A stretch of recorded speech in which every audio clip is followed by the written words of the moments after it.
narrative of the life of Frederick Douglass, an American slave, written by himself. Chapter 1. I was born in Tuckahoe near Hillsborough, and about 12 miles from Easton in Talbot County, Maryland. I have no accurate knowledge of my age, never having seen any authentic record containing it.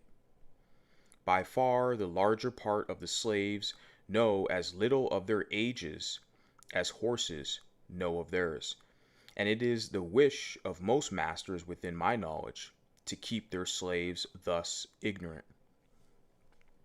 I do not remember to have ever met a slave who could tell of his birthday. They seldom come nearer to it than planting time, harvest time, cherry time, springtime, or fall time. A want of information concerning my own was a source of unhappiness to me even during childhood. The white children could tell their ages. I could not tell why I ought to be deprived of the same privilege. I was not allowed to make any inquiries of my master concerning it. He deemed all such inquiries on the part of the slave improper, impertinent, and evidence of a restless spirit. The nearest estimate I can give makes me now between 27 and 28 years of age. I come to this from hearing my master say, sometime during 1835, I was about 17 years old. My mother was named Harriet Bailey.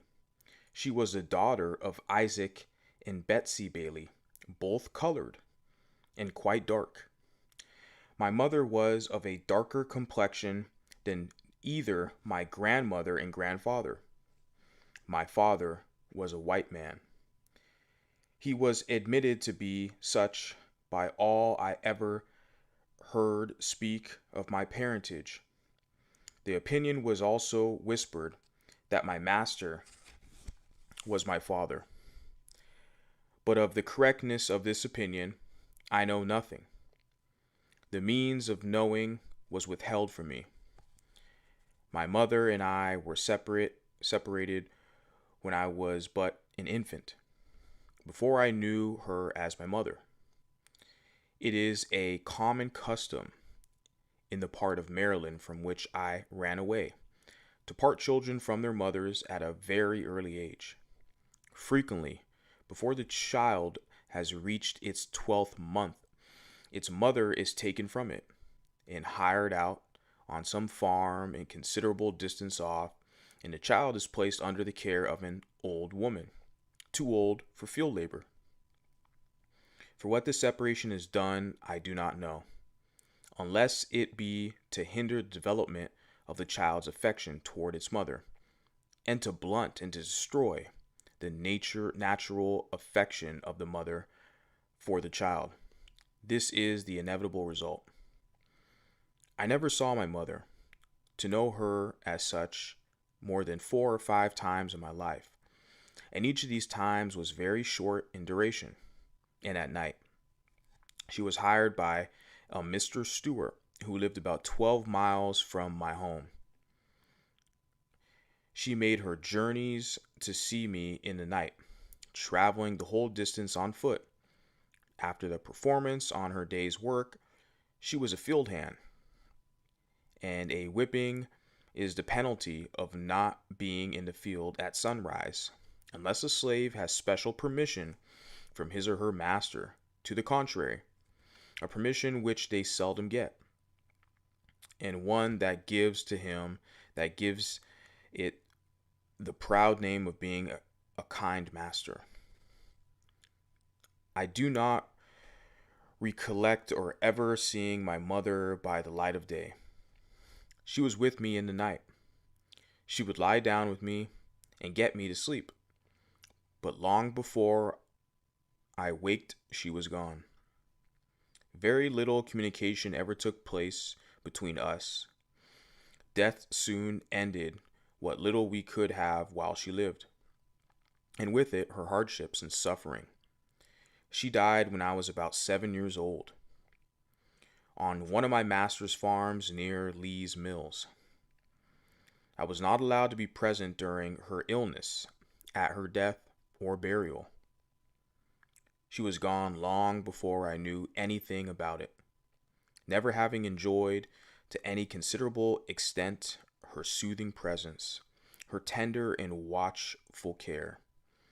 I received the tidings of her death with much the same emotions I should have probably felt at the death of a stranger. Called thus suddenly away, she left me without the slightest intimation of who my father was.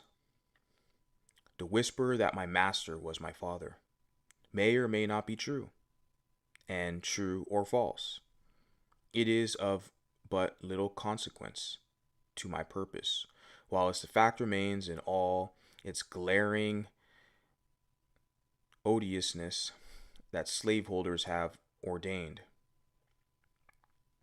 and by law established, that the children of slave women shall in all cases follow the condition of their mothers, and that this is done to obviously to administer to their own lusts and make a gratification of their wicked desires profitable as well as pleasurable. For by this cunning arrangement, the slaveholder, in cases not a few, sustains to his slaves the double relation of master and father. I know of such cases. It is worthy of remark that such slaves invariably suffer greater hardships and have more to contend with than others. They are in the first place a constant offense to their mistress. She is ever disposed to find fault with them. They can seldom do anything to please her. She is never better pleased than when she sees them under the lash, especially when the suspect, her husband, of showing to his mulatto children favors which he withholds from his black slaves. The master is frequently compelled to sell this class of his slaves out of deference to the feelings of his white wife. And cruel as the deed may strike anyone to be, for a man to sell his own children to human flesh mongers, it is often the decadent of humanity for him to do so. For unless he does this, he must not only whip them himself, but must stand by and see one white son tie up his brother, a but few shades darker complexion than himself, and ply the glory lash of his naked back. And if the lisp one word of disapproval, it is set down to his parental partiality, and only makes a bad matter worse, both for himself and the slave whom he would protect and defend. Every year begins with it multitudes of this class of slaves. It was doubtless in consciousness of the knowledge of this fact that the great statesmen of the South predicted the downfall of slavery by the inevitable laws of population. Whether this prophecy is ever fulfilled or not, it is nevertheless plain that a very different looking class of people are springing up at the South, and are now held in slavery, from those originally brought to this country from Africa, and if their increase will do other good, it will do away with the force of the arrangement that God cursed Ham, and therefore American slavery is right. If the lineal descendants of Ham are alone to be scripturally enslaved, it is certain that slavery at the South must soon become unscriptural. For thousands are usured into the world annually who, like myself, owe their existence to white fathers, and those fathers most frequently their own masters. I have had two masters. My first master's name was Anthony. I do not remember his first name. He was generally called Captain Anthony, a title which, I presume, he acquired by sailing a craft on the Chesapeake Bay. He was not considered a rich slaveholder. He owned 2 or 3 farms and about 30 slaves. His farms and slaves were under the care of an overseer. The overseer's name was Plummer. Mr. Plummer was a miserable drunkard, a profane swearer, and a savage monster. He always went armed with a cowskin and a heavy cudgel. I have known him to cut and slash the women's heads so horribly, and even Master would be enraged at his cruelty and would threaten to whip him if he did not mind himself. Master, however, was not a humane slaveholder. It required extraordinary barbarity on the part of an overseer to affect him. He was a cruel man, hardened by a long life of slaveholding. He would at times seem to take great pleasure in whipping a slave. I have often been awakened at the dawn of a day by the most heart-rending shrieks of an aunt of mine, whom he used to tie up to a joist and whip upon her naked back till she was literally covered with blood. No words, no tears, no prayers from his gory victim seemed to move his iron heart from its bloody purpose. The louder she screamed, the harder he whipped, and where the blood ran fastest, there he whipped longest. He would whip her to make her scream, and whip her to make her hush, and not until overcome by fatigue would he cease to swing the blood-clotted cowskin. I remember the first time I ever witnessed this horrible expedition. I was quite a child, but I will remember it. I never shall forget it whilst I remember anything. It was the first of a long series of such outrages of which I was doomed to be a witness and a participant. It struck me with awful force. It was the blood-stained gate, the entrance to the hell of slavery, through which I was about to pass. It was a most terrible spectacle. I wish I could commit to paper the feelings with which I beheld it. This occurrence took place very soon after I went to live with my older master, and under the following circumstances. Aunt Hester went out one night, or for what I do not know, and happened to be absent when my master desired her presence. He had ordered her to not go out evenings, and warned her that she must never let him catch her in company with a young man who was paying attention to her belonging to Colonel Lloyd. The young man's name was Ned Roberts, generally called Lloyd's Ned. Why Master was so careful of her may be safely led to conjecture. She was a woman of noble form and of graceful proportions, having very few equals and fewer superiors in personal appearance among the colored and white women of our neighborhood. Aunt Hester had not only disobeyed his orders in going out, but had even found in company with Lloyd's Ned, which circumstance I found from what he said while whipping her was the chief offense. Had he been a man of pure morals himself, he might have been thought interested in protecting the innocence of my aunt, but those who knew him will not suspect him of any such virtue.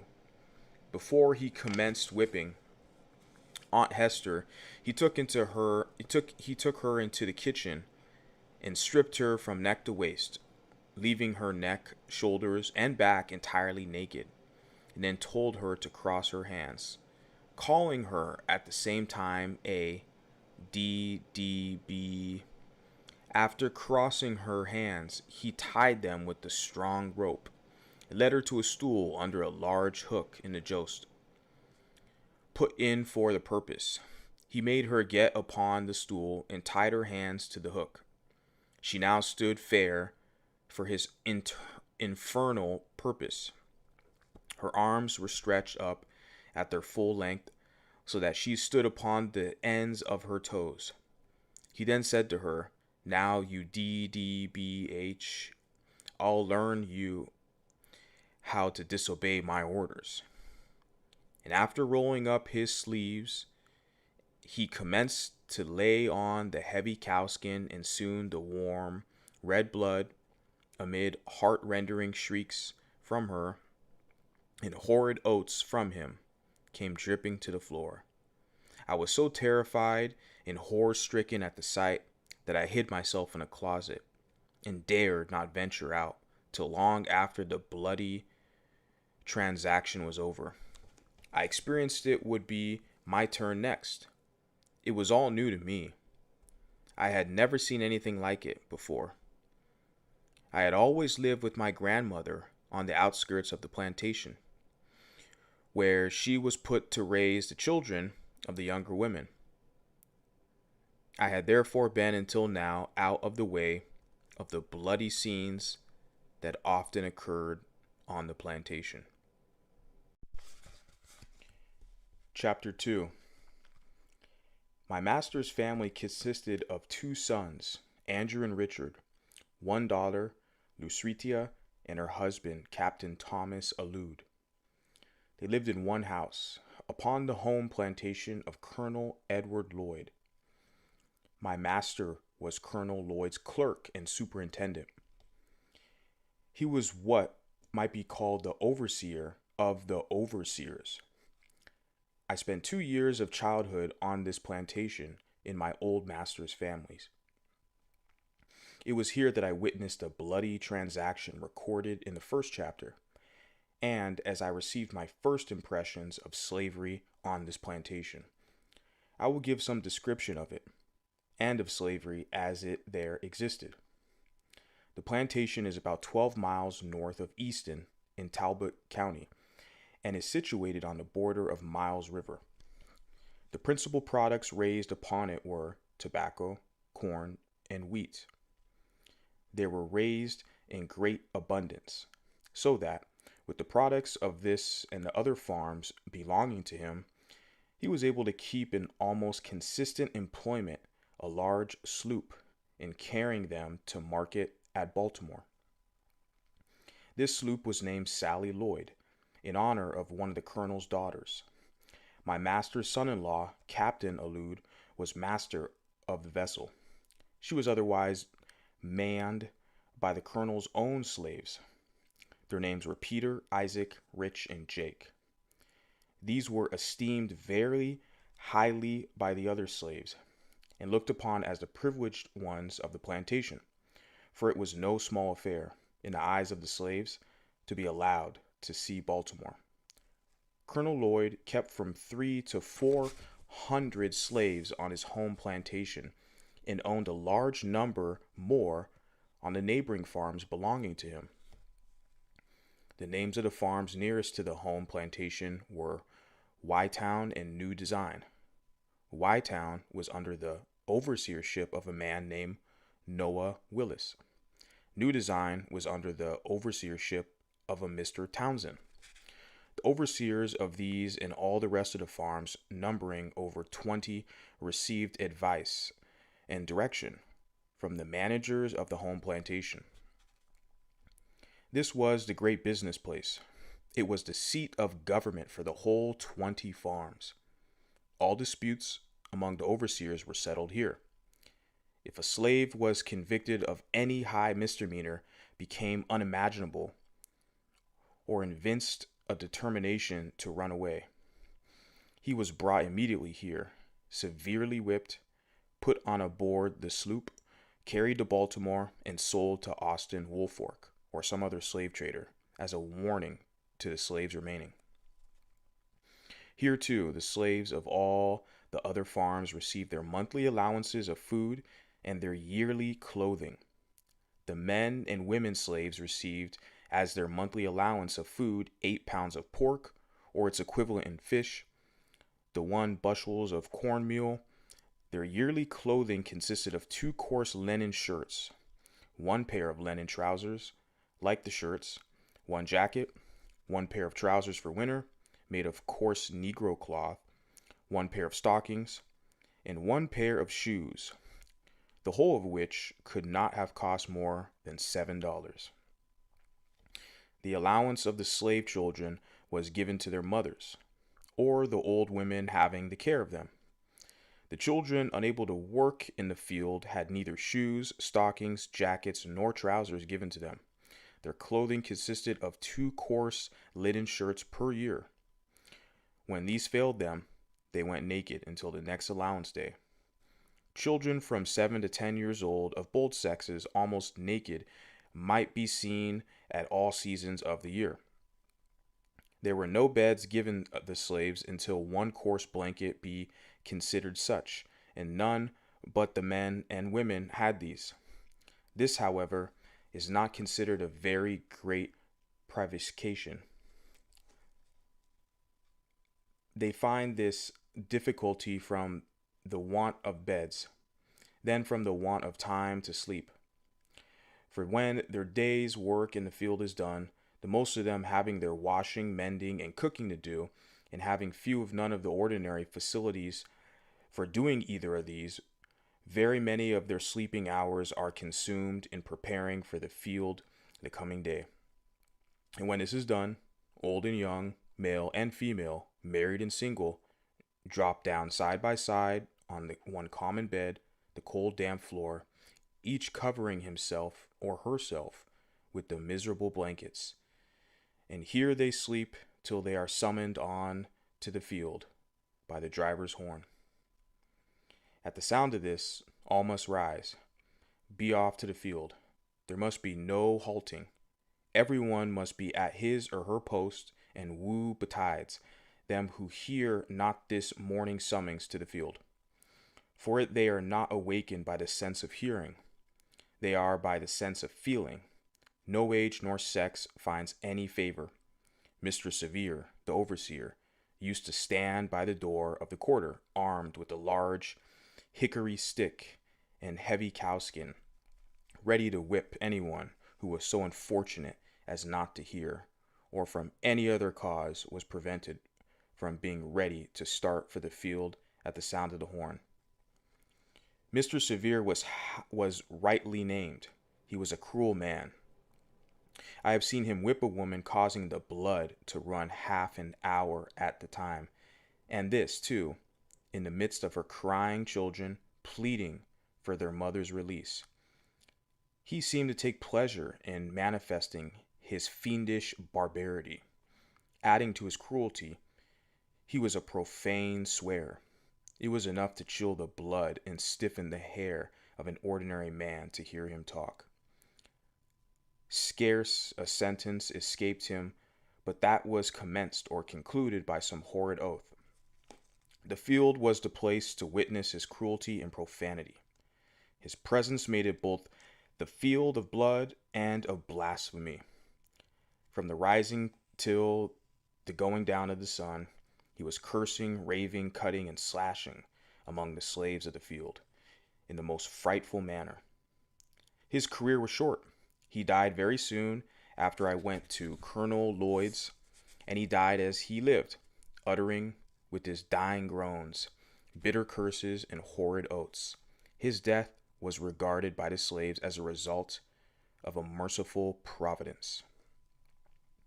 Mr. Severe's place was filled by a Mr. Hopkins. He was a very different man. He was less cruel, less profane, and made less noises than Mr. Severe. His course was characterized by no extraordinary demonstrations of cruelty. He whipped, but seemed to not take pleasure in it. He was called by the slaves a good overseer. The home plantation of Colonel Lloyd wore the appearance of a country village.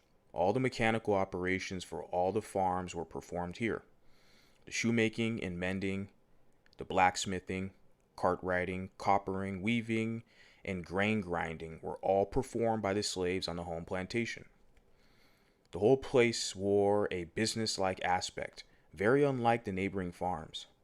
The number of houses, too, conspired to give it advantage over the neighboring farms.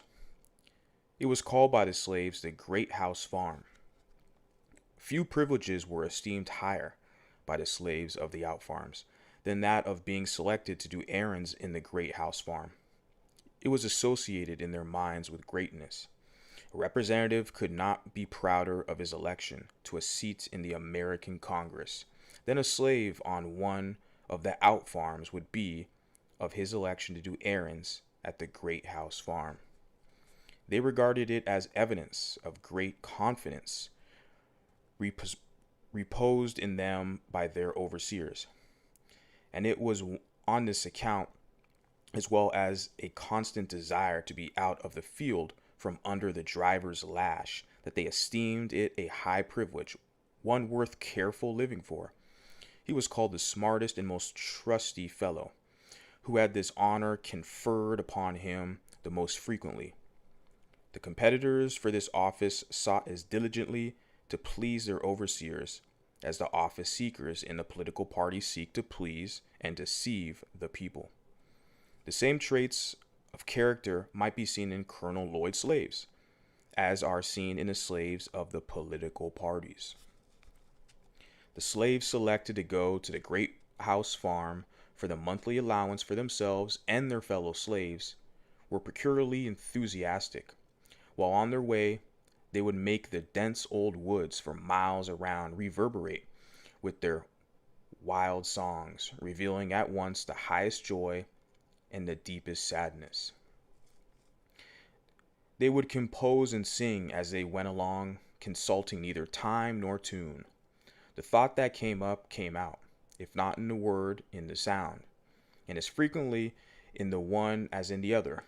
They would sometimes sing the most pathetic sentiment in the most rapturous tone, and the most rapturous sentiment in the most pathetic tone.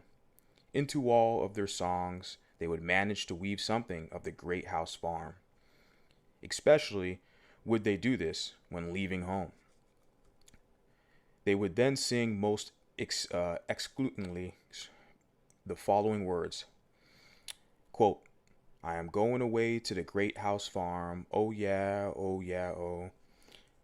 This they would sing as a chorus to words which to many would seem unmeaning jargon, but which, nevertheless, were full of meaning to themselves. I have sometimes thought that the mere hearing of those songs would do more to impress some minds with the horrible character of slavery than the reading of whole volumes of philosophy on the subject could do. I did not. When a slave understood the deep meaning of those rude and apparently incoherent songs, I myself, within the circle, so that I neither saw nor heard as those without might see or hear.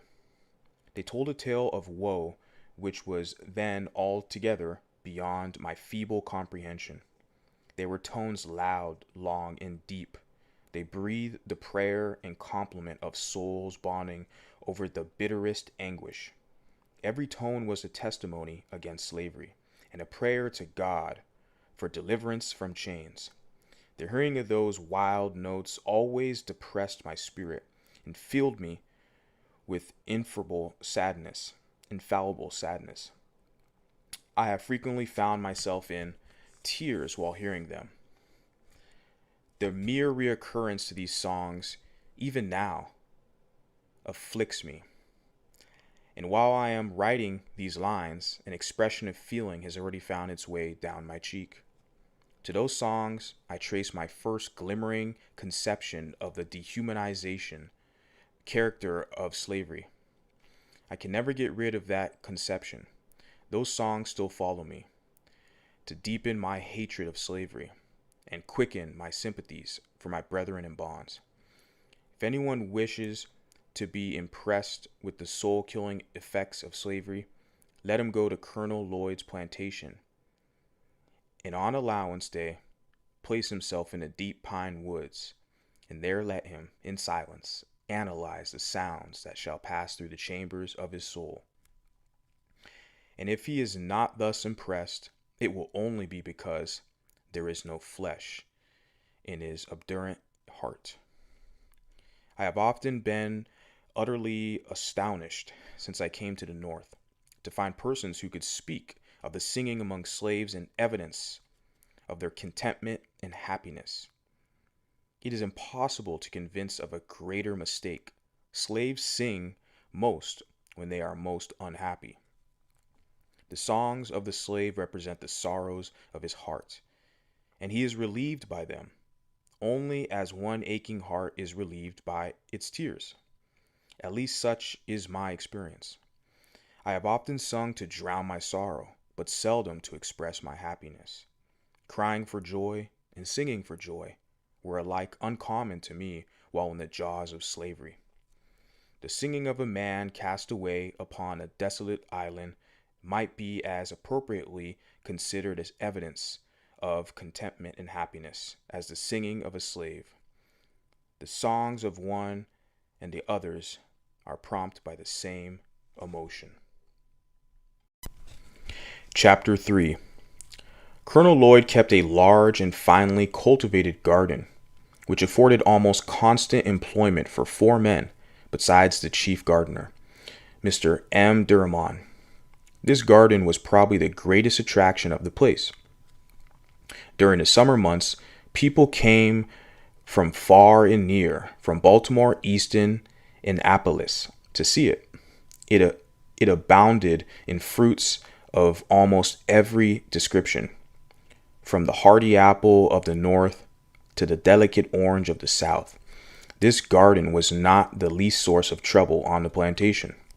Its excellent fruit was quite a temptation to the hungry swarms of boys, as well as the older slaves belonging to the colonel, few of whom had the virtue of the vice to resist it. Scarcely a day passed during the summer but that some slave had to take the lash for stealing fruit. The colonel had to resort to all kinds of stratagems to keep the slaves out of the garden.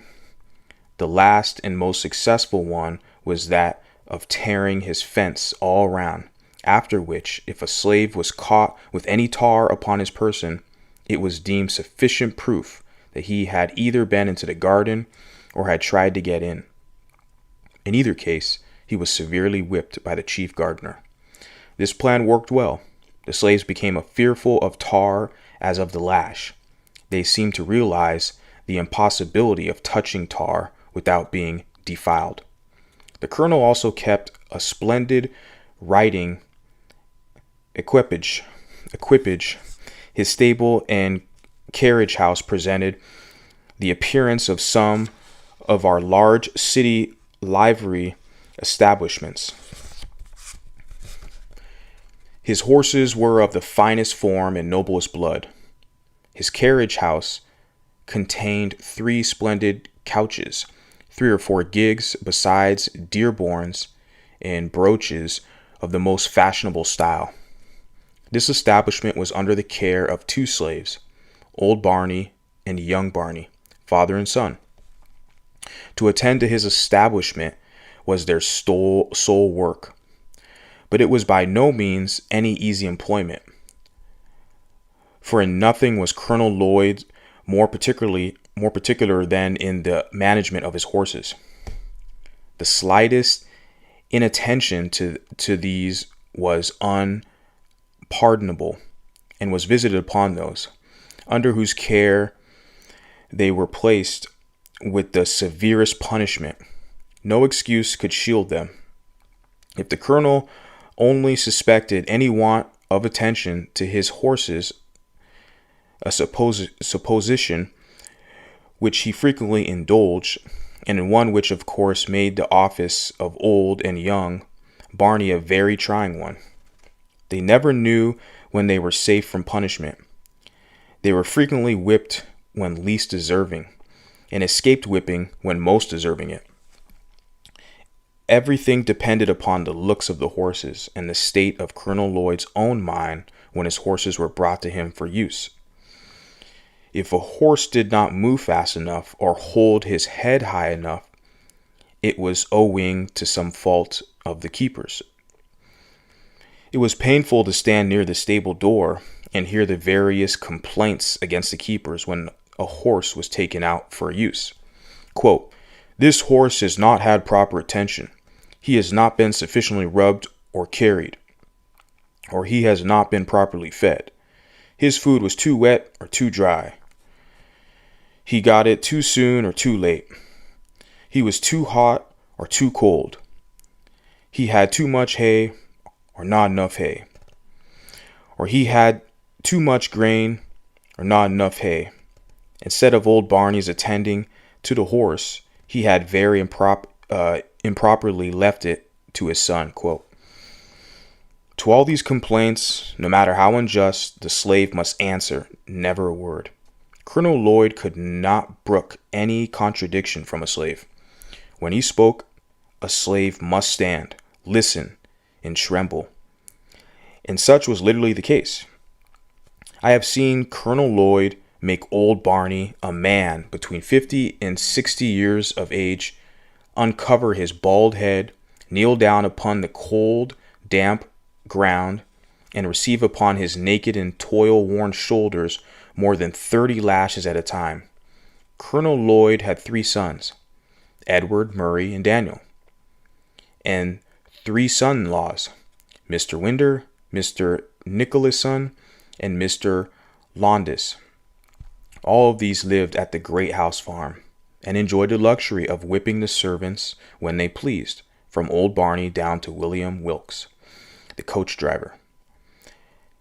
I have seen Winder make one of the house servants stand off from him a suitable distance to be touched with the end of his whip, and at every stroke raise great ridges upon his back. To describe the wealth of Colonel Lloyd would be almost equal to describing the riches of Job. He kept from 10 to 15 house servants. He was said to own 1,000 slaves, and I think this estimate quite within the truth. Colonel Lloyd owned so many that he did not know them when he saw them, nor did all the slaves of the old farms know him. It is reported of him that while riding along the road one day, he met a colored man and addressed him in the usual manner of speaking to colored people on the public highways of the South. Quote, "Well, boy, whom do you belong to?" "To Colonel Lloyd," replied the slave. "Well, does the colonel treat you well?" No, sir," was the ready reply. Quote, "What does he work you too hard?" Quote, "Yes, sir." Quote, "Well, don't he give you enough to eat?" Yes, sir. "He gives me enough such as it is." The colonel, after asserting where the slave belonged, rode on. The man also went on about his business, not dreaming that he had been conversing with his master. He thought, said, and heard nothing more to the matter, until 2 or 3 weeks afterwards. The poor man was then informed by his overseer that for having found fault with his master, he was now to be sold to a Georgia trader. He was immediately chained and handcuffed, and thus, without a moment's warning, he was snatched away and forever sundered from his family and friends by a hand more unrelenting than death. This is the penalty of telling the truth, of telling the simple truth, in answer to a series of plain questions.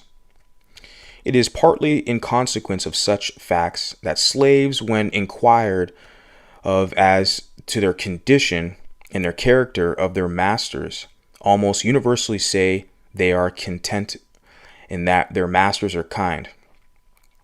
The slaveholders have been known to send in spies among their slaves to ascertain their views and feelings in regard to their condition. The frequency of this has had the effect to establish among the slaves the maxim that a still tongue makes a wise head. They suppress the truth rather than take the consequences of telling it, and in so doing prove themselves a part of the human family. If they have anything to say to their masters, it is generally in their master's favor, especially when speaking to an untried man. I have been frequently asked when a slave if I had a kind master, and do not remember ever to have given a negative answer, nor did I, in pursuing this course, consider myself as uttering what was absolutely false, for I always measured the kindness of my master by the standard of kindness set up among slaveholders around us. Moreover, slaves are like other people and imbibe prejudices quite common to others. They think their own better than that of others. Many, under the influence of this prejudice, think their own masters are better than the masters of other slaves, and this, too, in some cases, when the very reverse is true. Indeed, it is not uncommon for slaves even to fall out and quarrel among themselves about the relative goodness of their masters, each contending for the superior goodness of his own over that of the others. At the very same time, they mutually execrate their masters when viewed separately. It was so on our plantation when Colonel Lloyd's slaves met the slaves of Jacob Jepson. They seldom parted without a quarrel about their masters. Colonel Lloyd's slaves contending that he was the richest, and Mr. Jepson's slaves that he was the smartest and most of a man.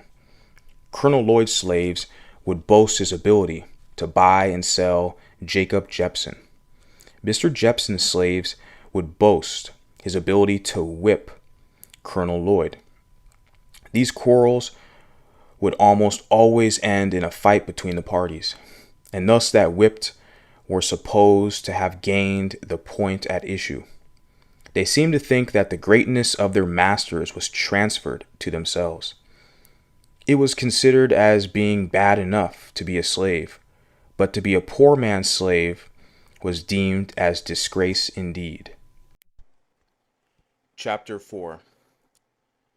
Mr. Hopkins remained but a short time in the office of overseer. Why his career was so short, I do not know, but suppose he lacked the necessary severity to suit Colonel Lloyd. Mr. Hopkins was succeeded by Mr. Austin Gore, a man possessing in eminent degree all those traits of character indispensable to what is called a first-rate overseer. Mr. Gore had served Colonel Lloyd in the capacity of overseer upon one of the out farms, and had shown himself worthy of the high station of overseer upon the home of Great House Farm. Mr. Gore was proud, ambitious, and persevering. He was artful, cruel, and obdurate. He was just the man for such a place, and it was just the place for such a man. It afforded scope for the full exercise of his powers, and he seemed to be perfectly at home in it. He was one of those who could torture the slightest look, word, or gesture on the part of the slave into impudence, and would treat it accordingly. There must be no answering back to him. No explanation was allowed a slave. Showing himself to have been wrongfully accused, Mr. Gore acted fully up to the maxim laid down by slaveholders. It is better that a dozen slaves suffer under the lash than that the overseer should be convicted in the presence of the slaves, or having been at fault. No matter how innocent a slave might be, it availed him nothing when accused by Mr. Gore of any misdemeanor. To be accused was to be convicted, and to be convicted was to be punished. The one always follows the other, with immutable certainty. To escape punishment was to escape accusation, and few slaves had the fortune to do either, under the overseership of Mr. Gore. He was just proud enough to demand the most debasing homage of the slave, and quite servile enough to crouch himself at the feet of the master. He was ambitious enough to be contented with nothing short of the highest rank of overseer, and persevering enough to reach the height of his ambition.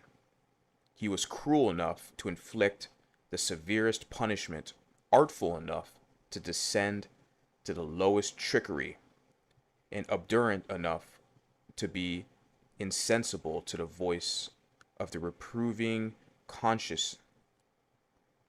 He was, of all the overseers, the most dreaded by the slaves. His presence was painful, his eye flashed confusion, and seldom was his sharp, shrill voice heard without producing horror and trembling in their ranks. Mr. Gore was a grave man, and, though a young man, he indulged in no jokes, said no funny words, seldom smiled. His words were in perfect keeping with his looks, and his looks were in perfect keeping with his words. Overseers will sometimes indulge in a witty word, even with the slaves, not so much with Mr. Gore. He spoke but to command, and command but to be obeyed. He dealt sparingly with his words. He bountifully with his whip, never using the former where the latter would answer as well. When he whipped, he seemed to do so from a sense of duty, and feared no consequences. He did nothing reluctantly, no matter how disagreeable, always at his post, never inconsistent. He never promised but to fulfill. He was, in a word, a man of the most inflexible firmness and stone-like coolness. His savage barbarity was equaled only by the consummate coolness with which he committed the grossest and most savage deeds upon the slaves under his charge. Mr. Gore once undertook to whip one of Colonel Lloyd's slaves by the name of Demby. He had given Demby but a few stripes. When to get rid of the scourging, he ran and plunged himself into a creek, and stood there at the depth of his shoulders, refusing to come out. Mr. Gore told him that he would give him 3 calls, and that, if he did not come out at the 3rd call, he would shoot him. The 1st call was given. Demby made no response, but stood his ground. The 2nd and 3rd calls were given with the same results. Mr. Gore then, without consultation and or deliberation with anyone, not even giving Demby an additional call, raised his musket to his face, taking deadly aim at his standing victim, and in an instant poor Demby was no more. His mangled body sank out of sight, and blood and brains marked the water where he had stood. A thrill of horror flashed through every soul upon the plantation. Expecting Mr. Gore, he alone seemed cool and collected. He was asked by Colonel Lloyd and my old master why he resorted to this extraordinary expedient. His reply was, as well as I can remember, that Demby had become unmanageable. He was setting a dangerous example to the other slaves, one which, if suffered to pass without some such demonstration on his part, would finally lead to the total subversion of all rule and order upon the plantation. He argued that if one slave refused to be corrected and escaped with his life, the other slaves would soon copy the example, the result of which would be the freedom of the slaves and the enslavement of the whites. Mr. Gore's defense was satisfactory. He was continued in his situation as overseer upon the home plantation. His fame as an overseer went abroad. His horrid crime was not even submitted to judicial investigation. It was committed in the presence of slaves, and they, of course, could neither institute a suit nor testify against him, and thus the guilty perpetrator of one of the bloodiest and most foul murders goes unwhipped of justice and uncensored by the community in which he lives. Mr. Gore lived in St. Michael's, Talbot County, Maryland, when I left there, and if he is still alive, he very probably lives there now. And if so, he is now, as he was then, as highly esteemed and as much respected as though his guilty soul had not been stained with his brother's blood. I speak advisingly when I say this, that killing a slave of any colored person in Talbot County, Maryland, is not treated as a crime, either by the courts or the community. Mr. Thomas Laneman of St. Michael's killed 2 slaves, one of whom he killed with a hatchet by knocking his brains out. He used to boast of the commission of the awful and bloody deed. I have heard him do so laughingly, saying among other things that he was the only benefactor of his country in the company, and that when others would do as much as he had done, we should be relieved of the D.B. niggers. The wife of Mr. Gills Hicks, living but a short distance from where I used to live, murdered my wife's cousin, a young girl between 15 and 16 years of age, mangling her person in the most horrid manner, breaking her nose and breastbone with a stick, so that the poor girl expired in a few hours afterwards. She was immediately buried, but had not been in her ultimately grave but a few hours before she was taken up and examined by the coroner, who decided that she had come to her death by severe beating. The offense for which the girl was thus murdered was this: she had been set that night to mind Mr. Hicks' baby, and during the night she fell asleep, and that baby cried. She, having lost her rest for several nights previous, did not hear the crying. They were both in the room with Mr. Hicks. Mr. Hicks, finding the girl slow to move, jumped from her bed, seized the oak stick of wood by the fireplace, and with it broke the girl's nose and breastbone, and thus ended her life. I will not say that this most horrid murder pronounced no sensation in the community. It did produce sensation, but not enough to bring the murderess to punishment. There was a warrant issued for her arrest, but it was never served. Thus she escaped not only punishment, but even the pain of being arraigned before a court for her horrid crimes. Whilst I am detailing bloody deeds which took place during my stay at Colonel Lloyd's plantation, I will briefly narrate another, which occurred about the same time as the murder of Denby by Mr. Gore. Colonel Lloyd's slaves were in the habit of spending a part of their nights and Sundays in fishing for oysters, and in this way made up the deficiency of their scanty allowance. An old man belonging to Colonel Lloyd, while thus engaged, happened to get beyond the limits of Colonel Lloyd's, and on the premise of Mr. Beale Bondley. At this trespass, Mr. Bondley took offense, and with his musket came down to the shore and blew its deadly contents into the poor old man. Mr. Bondley came over to see Colonel Lloyd the next day, whether to pay him for his property or to justify himself in what he had done, I know not. At any rate, this whole fiendish transaction was soon hushed up. There was very little said about it at all, and nothing done. It was a common saying, even among little white boys, that it is worth a half-cent to kill a nigger, and a half-cent to bury one. Chapter 5.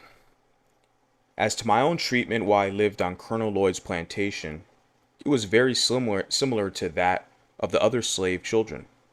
I was not old enough to work in the field, and there being little else than field work to do, I had a great deal of leisure time. The most I had to do was to drive up the cows at evening, keep up the fowls out of the garden, keep the front yard clean, and run of errands for my old master's daughter, Miss Lucretia Auld. Most of my leisure time I spent in helping Master Daniel Lloyd in finding his birds after he had shot them. My connection with Master Daniel was of some advantage to me.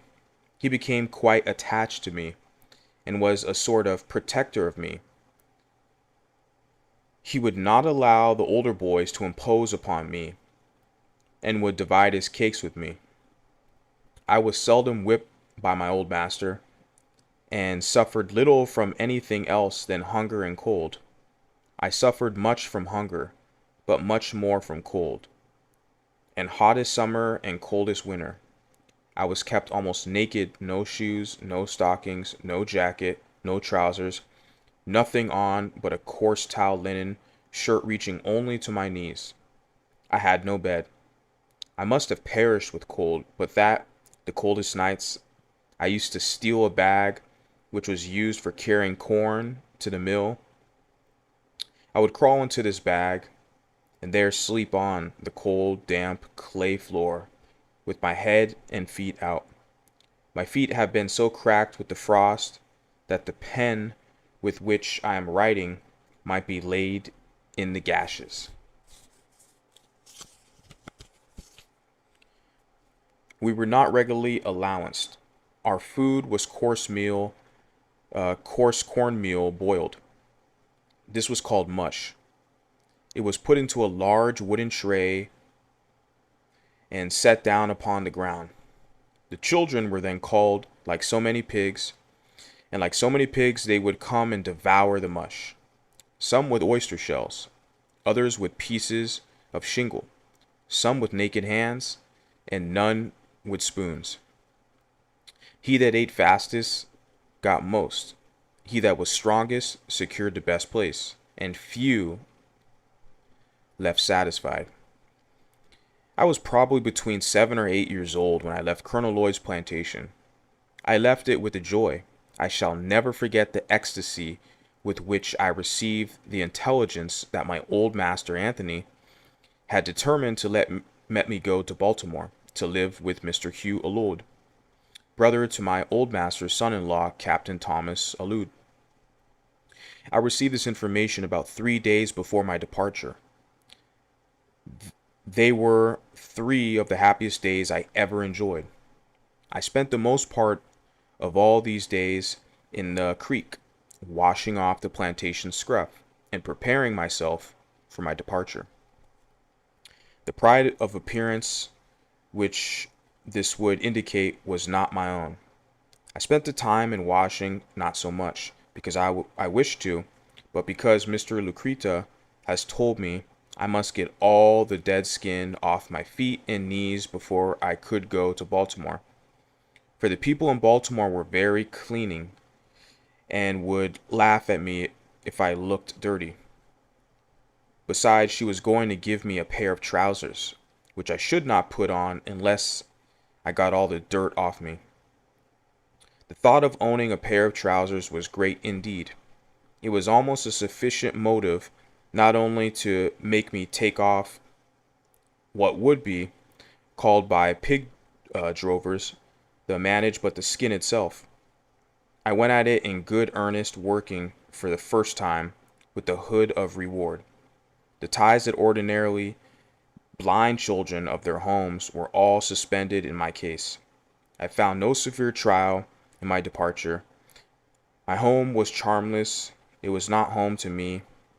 On parting from it, I could not feel that I was leaving anything which I could have enjoyed by saying. My mother was dead. My grandmother lived far off, so that I seldom saw her. I had 2 sisters and 1 brother that I lived in the same house with. But the early separation of us from our mother had well bloated the fact that our relationship from our memories.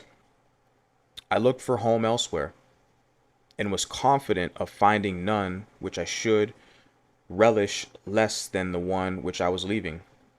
If, however, I found in my new home hardship, hunger, whipping, and nakedness, I had the consolation that I should not have escaped any one of them by staying, having already had more than a taste of them in the house of my old master, and having endured them there.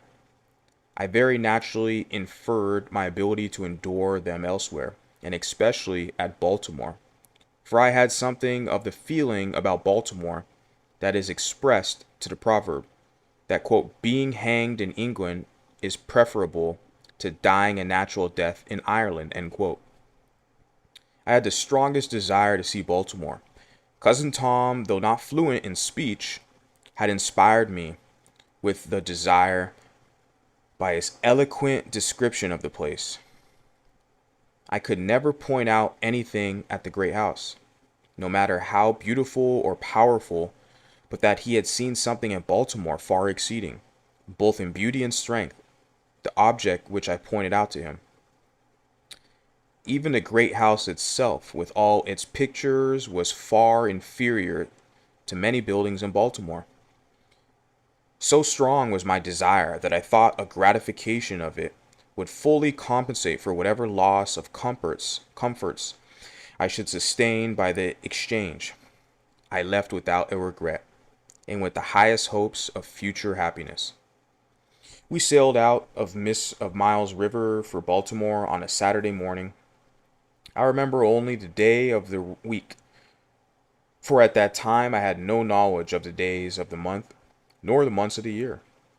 On setting sail, I walked aft and gave the Colonel Lloyd's plantation what I hoped would be the last look.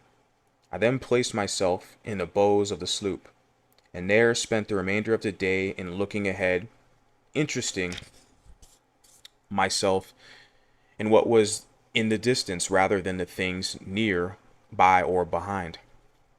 In the afternoon of the day, we reached Annapolis, the capital of the state. We stopped but a few minutes, so that I had no time to go on shore.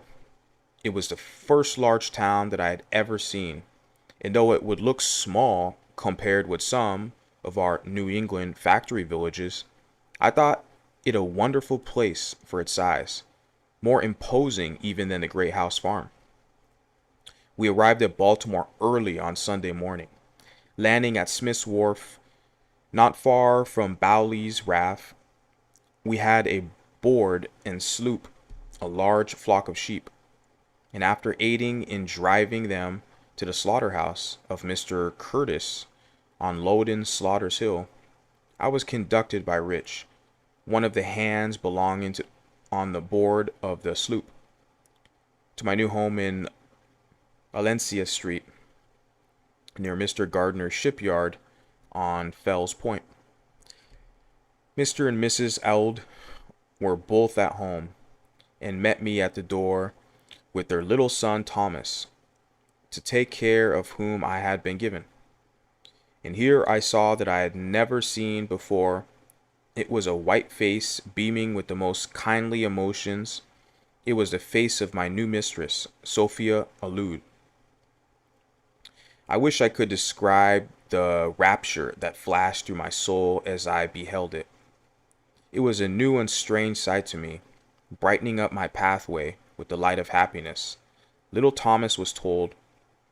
There was his Freddie, and I was told to take care of little Thomas. And thus I entered upon the duties of my new home with the most cheering prospect ahead. I took upon my departure from Colonel Lloyd's plantation as one of the most interesting events of my life. It is possible, and even quite probable, that but for the mere circumstance of being removed from that plantation to Baltimore, I should have today, instead of being here, seated by my own table, in the enjoyment of freedom and the happiness of home, writing this narrative, been confined in the galling chains of slavery. Going to live at Baltimore laid the foundation and opened the gateway to all my subsequent prosperity. I have ever regarded it as the first plain manifestation of that kind of providence which has ever since attended me and marked my life with so many favors. I regarded a selection of myself as being somewhat remarkable. There were a number of slave children that might have been sent from the plantation of Baltimore. There were those younger, those older, and those of the same age. I was chosen from among them all, and was the first, last, and only choice. I may be deemed superstitious and even egotistical in regarding this event as a special interposition of divine providence in my favor. But I should be false to the earliest sentiments of my soul. If I suppress the opinion, I prefer to be true to myself, even at the hazard of incurring the ridicule of others, rather than to be false and incur my own adherents. From my earliest recollection, I date the entertainment of deep conviction that slavery would not always be able to hold me within its foul embrace. And in the darkest hours of my career in slavery, this living world of faith and spirit of hope departed not from me, but remained like ministering angels to cheer me through the gloom. This good spirit was from God, and to him I offer thanksgiving and praise. Chapter 6. My new mistress proved to be all she appeared when I first met her at the door. A woman of the kindest heart and finest feelings. She had never a slave under her control previously to myself, and prior to her marriage she had been dependent upon her own industry for a living. She was by trade a weaver, and by constant application to her business, she had been in a good degree preserved from the blighting and dehumanizing effects of slavery. I was utterly astonished at her goodness. I scarcely knew how to behave towards her. She was entirely unlike any other white woman I had ever seen. I could not approach her as I was accustomed to approach other white ladies. My earlier instruction was all out of place. The crouching servility, usually so acceptable a quality in a slave, did not answer when manifested toward her. Her favor was not gained by it. She seemed to be disturbed by it. She did not deem it impudent or unmannerly for a slave to look at her in the face. The meanest slave was put fully at ease in her presence, and none left without feeling better for having seen her. Her face was made of heavenly smiles, and her voice of tranquil music. But, alas, this kind heart had but a short time to remain such. The fatal poisoning of irresponsible power was already in her hands, and soon commenced its infernal work. That cheerful eye under the influence of slavery soon became red with rage. That voice, made of all the sweet accord, changed to one of harsh and horrid discord. And that angelic face gave place to that of a demon. Very soon after I went to live with Mr. and Mrs. Allude. She very kindly commenced to teach me the ABC. After I had learned this, she assisted me in learning to spell words of 3 or 4 letters. Just at this point of my progress, Mr. Allude found out what was going on, and at once forbade Mrs. Allude to instruct me further, telling her, among other things, that it was unlawful and as well as unsafe to teach a slave to read.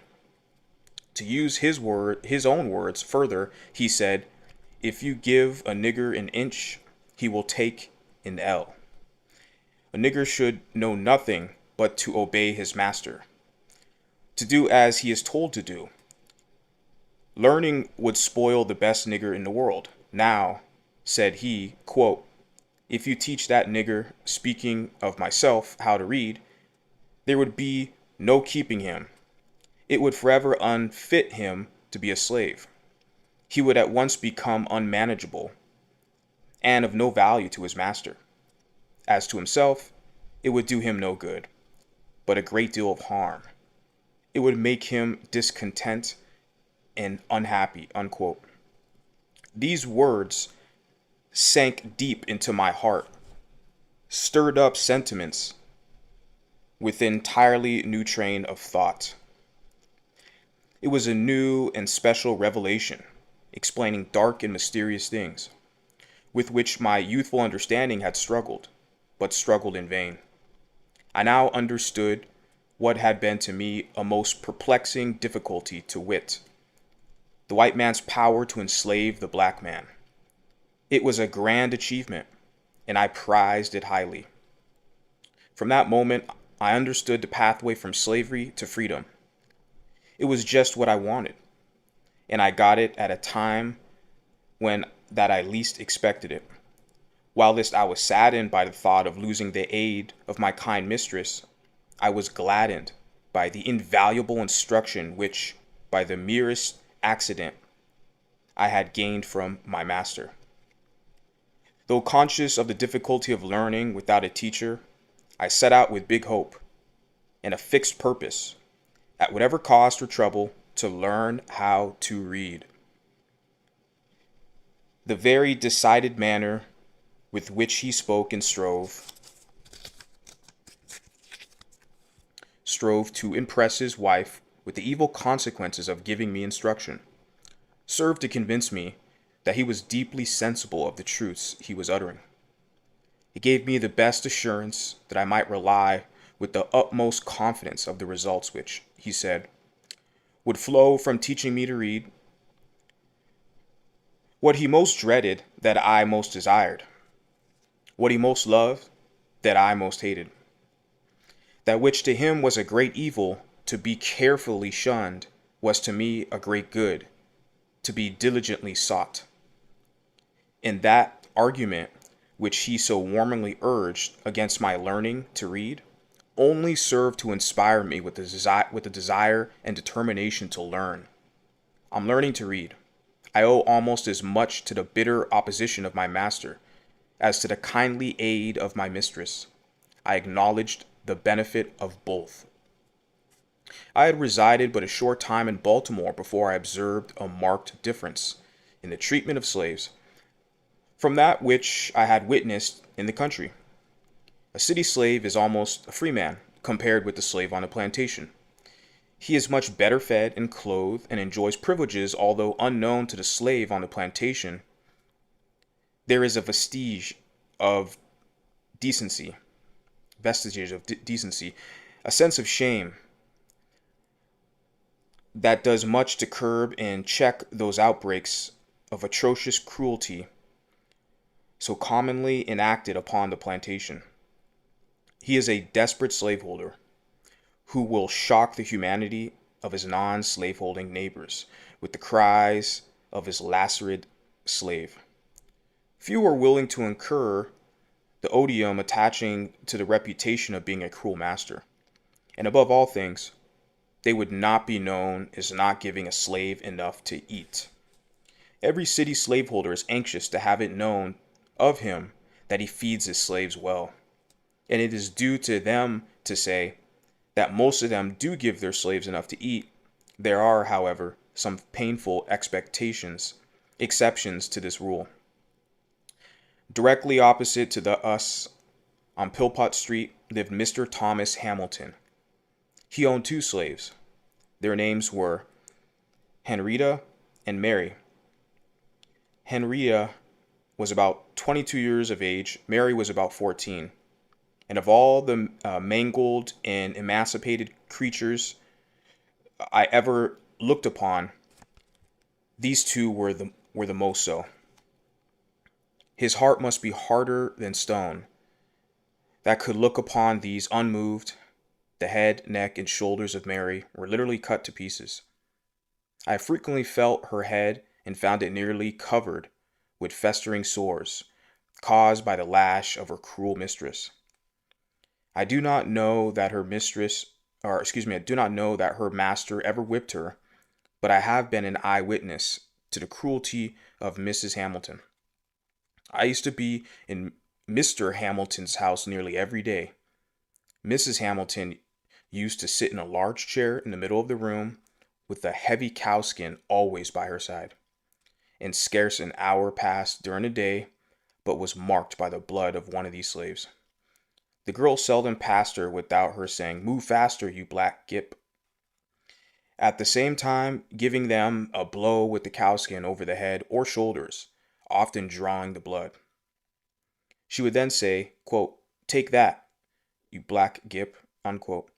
Continuing, quote, "If you don't move faster, I'll move you," quote, added to the cruel lashings to which these slaves were subjected. They were kept nearly half starved. They seldom knew what it was to eat a full meal. I have seen Mary contending with the pigs for the offal thrown into the street. So much was Mary kicked and cut to pieces that she was often called, quote, pecked, then by her name. Chapter 7. I lived in Master Hugh's family about 7 years. During this time, I succeeded in learning to read and write. In accomplishing this, I was compelled to resort to various stratagems. I had no regular teacher.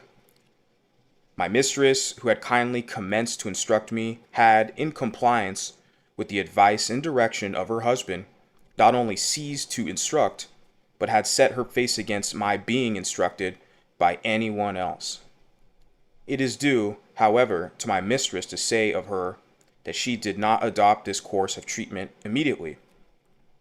She had first lacked the depravity indispensable to shutting me up in mental darkness. It was at least necessary for her to have some training in the exercise of irresponsible power, to make her equal to the task of treating me as though I was a brute. My mistress was, I have said, a kind and tender-hearted woman, and in the simplicity of her soul she commenced, when I first went to live with her, to treat me as she supposed one human being ought to treat another. In entering upon the duties of a slaveholder, she did not seem to perceive that I sustained to her the relation of a mere chattel, and that for her to treat me as human being was not only wrong, but dangerously so. Slavery proved as injurious to her as it did to me. When I went there, she was a pious, warm, and tender-hearted woman. There was no sorrow or suffering for which she had not a tear. She had bread for the hungry, clothes for the naked, and comfort every more that came within her reach. Slavery soon proved its ability to divest her in these heavenly qualities. Under its influence, the tender heart became stone, and the lamb-like disposition gave way to one of tiger-like fierceness. The first step in her downward course was in her ceasing to instruct me. She now commenced to practice her husband's precepts. She finally became even more violent in her opposition than her husband himself. She was not satisfied with simply doing as well as he had commanded. She seemed anxious to do it better. Nothing seemed to make her more angry than to see me with a newspaper. She seemed to think that here lay the danger. I have had her rush at me with a face made up of fury and snatch from me a newspaper in a manner that fully revealed her apprehension. She was an apt woman, and little experience soon demonstrated to her satisfaction that education and slavery were incompatible with each other. From this time, I was most narrowly watched. If I was in a separate room any considerable length of time, I was sure to be suspected of having a book, and was at once called to give an account of myself. All this, however, was too late. The first step had been taken. Mistress, in teaching me the alphabet, had given me the inch, and no precaution could prevent me from taking the L. The plan which I adopted, and the one by which I was most successful, was that of making friends of all the white boys whom I met in the street. As many of these as I could, I converted into teachers. With their kindly aid, obtained at different times and in different places, I finally succeeded in learning to read.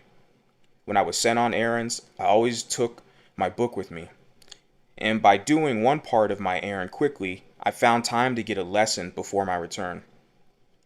I used also to carry bread with me, enough of which was always in the house, and to which I was always welcome, for I was much better of in this regard than many of the poor white children in our neighborhood. This bread I used to bestow upon the hungry little urchins, who in return would give me that more valuable bread of knowledge. I am strongly tempted to give the names of 2 or 3 of those little boys, as a testimonial of the gratitude and affection I bear them, but prudence forbids. Not it would injure me, but it might embarrass them, for it is almost an unpardonable offense to teach slaves to read in this Christian country. It is enough to say of the dear little fellows that they lived in Philpott Street, very near Durgin and Bailey shipyard. I used to talk this matter of slavery over with them. I would sometimes say to them, I wished I could be as free as they would be when they got to be men. You will be, quote, you will be free as soon as you are 21, but I am a slave for life, quote. Have not I as good a right to be free as you have? These words used to trouble them. They would express for me the liveliest sympathy, and console me with the hope that something would occur by which I might be free. I was now about 12 years old, and the thought of being a slave for life began to bear heavily upon my heart. Just about this time, I got hold of a book entitled, quote, The Columbian Orator, quote. Every opportunity I got, I used to read this book. Among much of other interesting matter, I found it a dialogue between a master and a slave. The slave was represented as having run away from his master 3 times. The dialogue represented the conversation which took place between them. When the slave was retaken the 3rd time in this dialogue, the whole argument in behalf of slavery was brought forward by the master, all of which was deposed of by the slave. The slave made in some way very smart as well as impressive things in reply to his master, things which had the desired though unexpected effect, for the conversation resulted in the voluntary emancipation of the slave on the part of the master. In the same book, I met with one of Sheridan's mighty speeches on and in behalf of Catholic emancipation.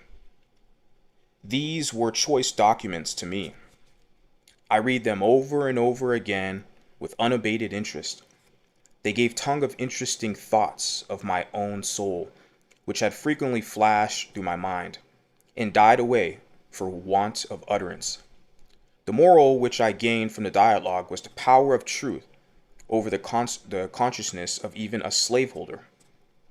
What I got from Sheridan was a bold denunciation of slavery, and a powerful vindication of human rights. The reading of these documents enabled me to utter my thoughts, and to meet the arguments brought forward to sustain slavery. But while they relieved me of one difficulty, they brought on another even more painful than the one of which I was relieved. The more I read, the more I was led to abhor and detest my enslavers. I could regard them in no other light than a band of successful robbers who had left their homes and gone to Africa and stolen us from our homes, and in a strange land reduced us to slavery. I loathed them as being the meanest as well as the most wickedest of men.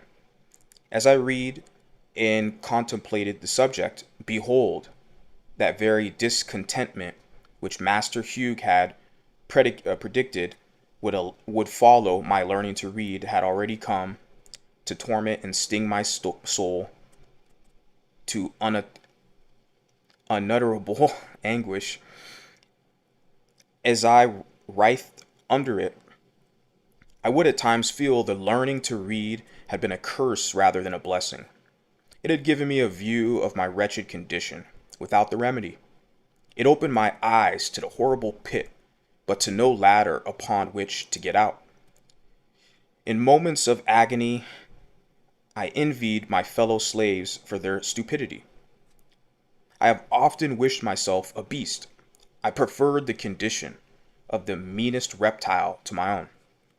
Anything, no matter what, to get rid of thinking. It was this everlasting thinking of my condition that tormented me. There was no getting rid of it. It was pressed upon me by every object within sight of hearing, animate or inanimate. The silver trump of freedom had rose my soul to external wakefulness. Freedom now appeared, to disappear no more forever. It was heard in every sound and seen in everything. It was ever present to torment me with the sense of my wretched condition. I saw nothing without seeing it. I heard nothing without hearing it, and felt nothing without feeling it. It looked from every star, it smiled in every calm, breathed in every wind, and moved in every storm. I often found myself regretting my own existence and wishing myself death. And but for the hope of being free, I have no doubt but that I should have killed myself, or done something for which I should have been killed. While in this state of mind, I was eager to hear anyone speak of slavery. I was a ready listener. Every little while, I could hear something about the abolitionist. It was some time before I found what the word meant. It was always used in which connections as to make it an interesting word to me. If a slave ran away and succeeded in getting clear, or if a slave killed his master, set fire to a barn, or did anything very wrong in the mind of the slaveholder, it was spoken of as the fruit of abolition. Hearing the word in this connection very often, I set about learning what it meant. The dictionary afforded me little or no help. I found it was the act of abolishing. But when I did not know what was to be abolished, here I was perplexed. I did not dare to ask anyone about its meaning, for I was satisfied that it was something they wanted me to know very little about. After a patient waiting, I got one of our city papers containing an account of the number of petitions from the North praying for the abolition of slavery in the District of Columbia, and of the slave trade between the states. From this time, I understood the words abolition and abolitionist, and always drew near when that word was spoken, expecting to hear something of importance to myself and fellow slaves. The light broke in upon me by degrees. I went one day down on the raft of Mr. Waters, and seeing two Irishmen unloading a scow of stone, I went unmasked and helped them. When we had finished, one of them came to me and asked me if I were a slave. I told him I was. He asked, "Are you a slave for life?" I told him that I was. The good Irishman seemed to be deeply affected by the statement. He said to the other that it was a pity so fine a little fellow as myself should be a slave for life. He said it was a shame to hold me. They both advised me to run away to the North, that I should find friends there, and that I should be free. I pretended not to be interested in what they said, and treated them as if I did not understand them, for I feared they might be treacherous. White men have been known to encourage slaves to escape, and then, to get the reward, catch them and return them to their masters. I was afraid that these seemingly good men might use me so, but I nevertheless remembered their advice, and from that time I resolved to run away. I looked forward to a time at which it would be safe for me to escape. I was too young to think of doing so immediately. Besides, I wished to learn how to write, as I might have occasion to write my own past. I consoled myself with the hope that I should one day find a good chance. Meanwhile, I would learn to write. The idea as to how I might learn to write was suggested to me by being in Durham and Bailey shipyard, and frequently seeing the ship carpenters, after hewing and getting a piece of timber ready to use, write on the timber the name of the part of the ship for which it was intended. When a piece of timber was intended for the larboard side, it would be marked thus L. When a piece was for the starboard side, it would be marked thus S. A piece of the larboard side forward would be marked thus LF. When a piece was for starboard side forward, it would be marked thus SF. For larboard aft, it would be marked thus LA. For starboard aft, it would be marked thus SA. I soon learned the names of these letters, and for what they were intended when placed upon a piece of timber in a shipyard, I immediately commenced copying them, and in a short time was able to make the 4 letters named. After that, when I met with any boy who I knew could write, I would tell him I could write as well as he. The next word would be, quote, "I don't believe you. Let me see you try," unquote. I would then make the letters which I had been so fortunate to learn and ask him to beat that. In this way, I got a good many lessons in writing, which it is quite possible I should never have gotten in any other way. During this time, my copybook was the board, fence, brick wall, and pavement. My pen and ink was a lump of chalk. With these, I learned mainly how to write. I then commenced and continued copying the italics in Webster's spelling book until I could make them all without looking on the book. By this time, my little master Thomas had gone to school and learned how to write and had written over a number of copybooks. These had been brought home and shown to some of our near neighbors and then laid aside. My mistress used to go to class meeting at the Wilk Street Meeting House every Monday afternoon and leave me to take care of the house. When left thus, I used to spend the time in writing in the spaces left in Master Thomas's copybook, copying what he had written. I continued to do this until I could write a hand very similar to that of Master Thomas. Thus, after a long, tedious effort for years, I finally succeeded in learning how to write. Chapter 8.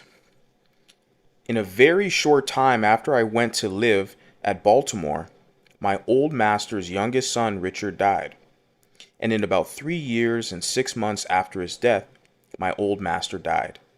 Captain Anthony died, leaving only his son, Andrew, and daughter, Lucretia, to show his estate. He died while on a visit to see his daughter at Hillsborough. Cut off thus unexpectedly, he left no will as to the disposal of his property. It was therefore necessary to have a valuation of the property, that it might be equally divided between Mrs. Lucretia and Master Andrew. I was immediately sent for to be valued with the other property. Here again my feelings rose up in detestation of slavery. I had now a new conception of my degraded condition. Prior to this, I had become, if not insensible to my lot, at least partly so. I left Baltimore with a young heart overborne with sadness and a soul full of apprehension.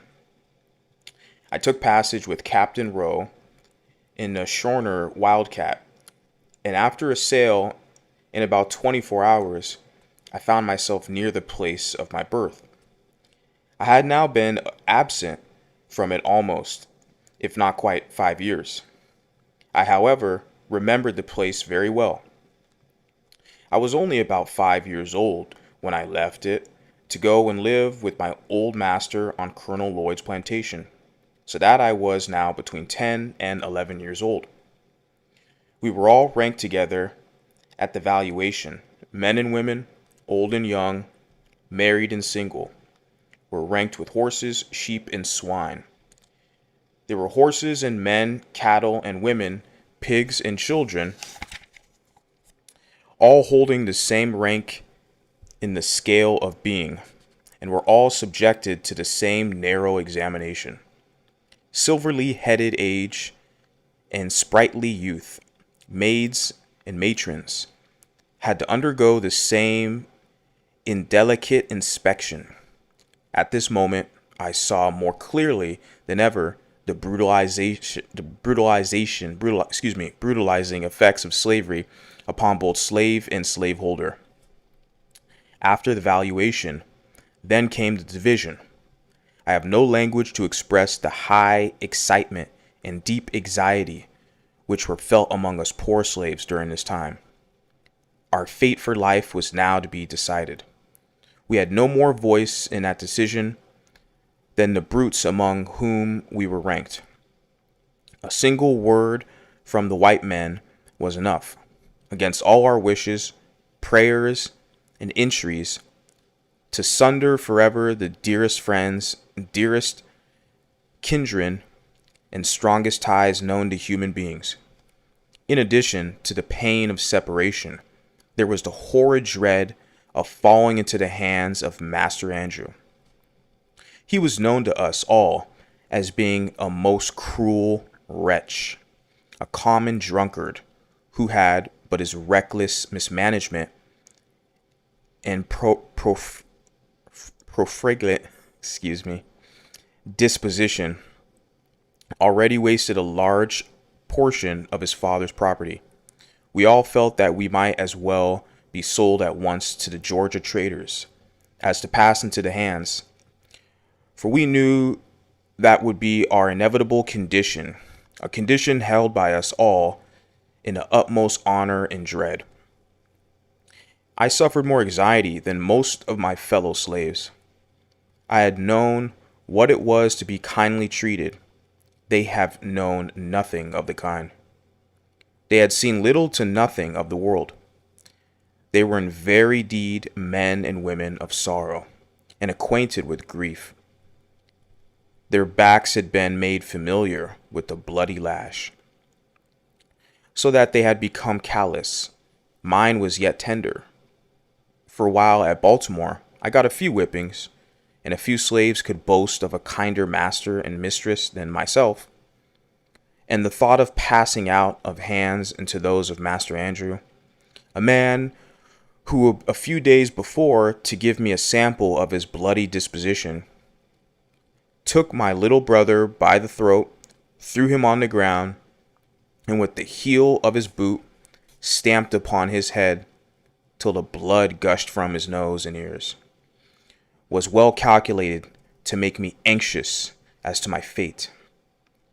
After he had committed this savage outrage upon my brother, he turned to me and said that was the way he meant to serve me one of these days, meaning, I suppose, when I came into his possession. Thanks to kind Providence, I fell into the portion of Miss Lucreta and was sent immediately back to Baltimore to live again in the family of Master Hugh.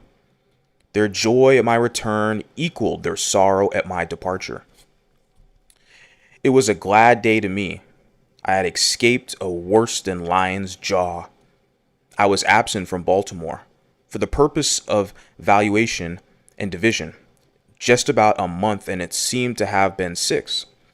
Very soon after my return to Baltimore, my mistress Lucretia died, leaving her husband and one child, Amanda, and in a very short time after her death, Master Andrew died. Now all the property of my old master, slaves included, was in the hands of strangers who had nothing to do with accumulating it. Not a slave was left free. All remained slaves, from the youngest to the oldest. If any one thing in my experience more than another served to deepen my conviction of the infernal character of slavery and to fill me with a unutterable loathing of slaveholders, it was their base ingratitude to my poor old grandmother. She had served my old master faithfully from youth to old age. She had been the source of all his wealth. She had peopled his plantation with slaves. She had become a great-grandmother in his service. She had rocked him in infancy, attended him in childhood, served him through life, and at his death, whipped from his icy brow the cold death sweat, and closed his eyes forever. She was nevertheless left a slave for life, a slave in the hands of strangers, and in their hands she saw her children, her grandchildren, and her great-grandchildren, divided like so many sheep, without being gratified with the small privilege of a single word as to their or her own destiny.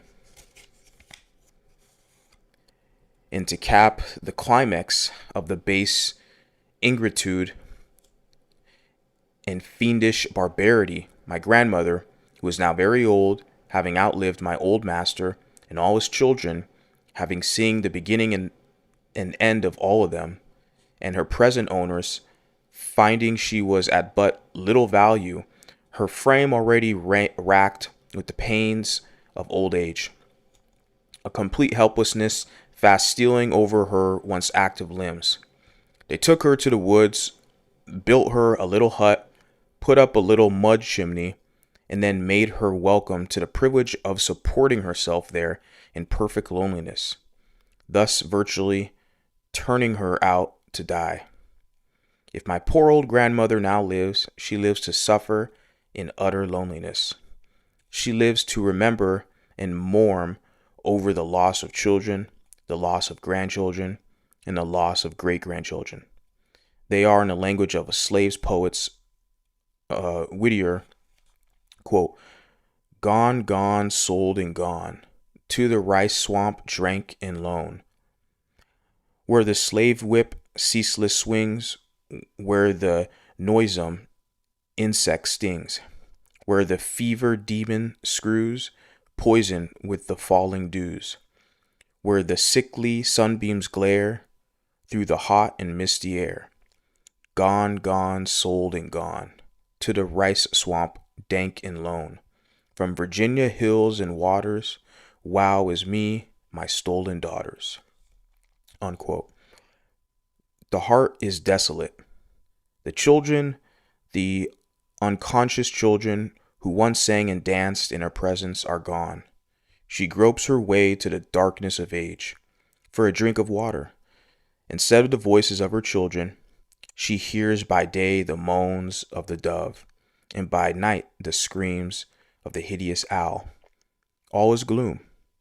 The grave is at the door, and now, when weighed down by the pains of aches and old age, when the head inclines to the feet, when the beginning and ending of human existence meet, and helpless infancy and painful old age combine together at this time, the most needful time, the time for the exercise of that tenderness and affection which children only can exercise towards a declining parent, my poor old grandmother, the devoted mother of 12 children, is left all alone in yonder little hut. Before a few dim embers, she stands, she sits, she staggers, she falls, she groans, she dies. And there are none of her children or grandchildren present to wipe from her wrinkled brow the cold sweat of death, or to place beneath the sod her fallen remains. Will not a righteous God visit for these things? In about 2 years after the death of Miss Lucreta, Master Thomas married his second wife. Her name was Rowena Hamilton. She was the eldest daughter of Mr. William Hamilton. Master now lived in St. Michael's. Not long after his marriage, a misunderstanding took place between himself and Master Hugh. And as a means of punishing his brother, he took me from him to live with himself in St. Michael's. At St. Michael's. Here I underwent another most painful separation. It, however, was not so severe as the one I dreaded at the division of property, For during this interval, a great change had taken place in Master Hugh and his once kind and affectionate wife. The influence of brandy upon him and of slavery upon her had infected a disastrous change in the characters of both, so that, as far as they were concerned, I thought I had little to lose by the change, but it was not to them that I was attached. It was to those little Baltimore boys that I felt the strongest attachment. I had received many good lessons from them, and was still receiving them, and the thought of leaving them was painful indeed. I was leaving, too, without the hope of ever being allowed to return. Master Thomas had said he would never let me return again. The barrier bewits himself and brother he considered impassable. I then had to regret that I did not at least make the attempt to carry out my resolution to run away, for the chances of success are tenfold greater from the city than from the country. I sailed from Baltimore for St. Michael's in the sloop Amanda, Captain Edward Dodson.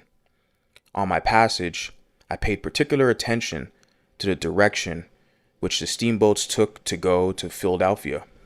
I found instead of going down on reaching North Point, they went up the bay in a northeasterly direction. I deemed this knowledge of the utmost importance. My determination to run away was again revived. I resolved to wait only so long as the offering of a favorable opportunity. When that came, I was determined to be off. Chapter 9. I have now reached a period of my life when I can give dates. I left Baltimore and went to live with Master Thomas Allude in St. Michael's in March 1832. It was now more than 7 years since I lived with him in the family of my old master on Colonel Lloyd's plantation. We, of course, were now almost entire strangers to each other. He was to me a new master, and I to him a new slave. I was ignorant of his temper and disposition. He was equally so of mine. A very short time, however, brought us into full acquaintance with each other. I was made acquainted with his wife not less than with himself. They were well matched, being equally mean and cruel. I was now, for the first time during a space of more than 7 years, made to feel the painful groanings of hunger, a something which I had not experienced before since I left Colonel Lloyd's plantation. It went hard enough with me then, when I would look back into no period at which I had enjoyed a sufficiency. It was tenfold harder after living in Master Hugh's family, where I had always had enough to eat, and of that which was good. I have said Master Thomas was a mean man. He was so. Not to give a slave enough to eat is regarded as the most aggravated development of meanness, even among slaveholders. The rule is, no matter how coarse the food, only let there be enough of it. This is the theory, and in the part of Maryland from which I came, it is the general practice. Though there are many exceptions, Master Thomas gave us enough of neither coarse nor fine food. There were 4 slaves of us in the kitchen: my sister Eliza, my aunt Priscilla, Henny, and myself. And we were allowed less than a half of the bushel of cornmeal per week, and very little else, either in the shape of meat or vegetables. It was not enough for us to be subsist upon. We were therefore reduced to the wretched necessity of living at the expense of our neighbors. This we did by begging and stealing, whichever came handy in the time of need, the one being considered as legitimate as the other. A great many times have we poor creatures been nearly perishing with hunger, when food in abundance lay mouldering in the safe and smokehouse, and our pious mistress was aware of the fact, and yet that mistress, and her husband would kneel every morning and pray that God would bless them in basket and store. Bad as all slaveholders are, we seldom meet one destitute of every element of character commanding respect.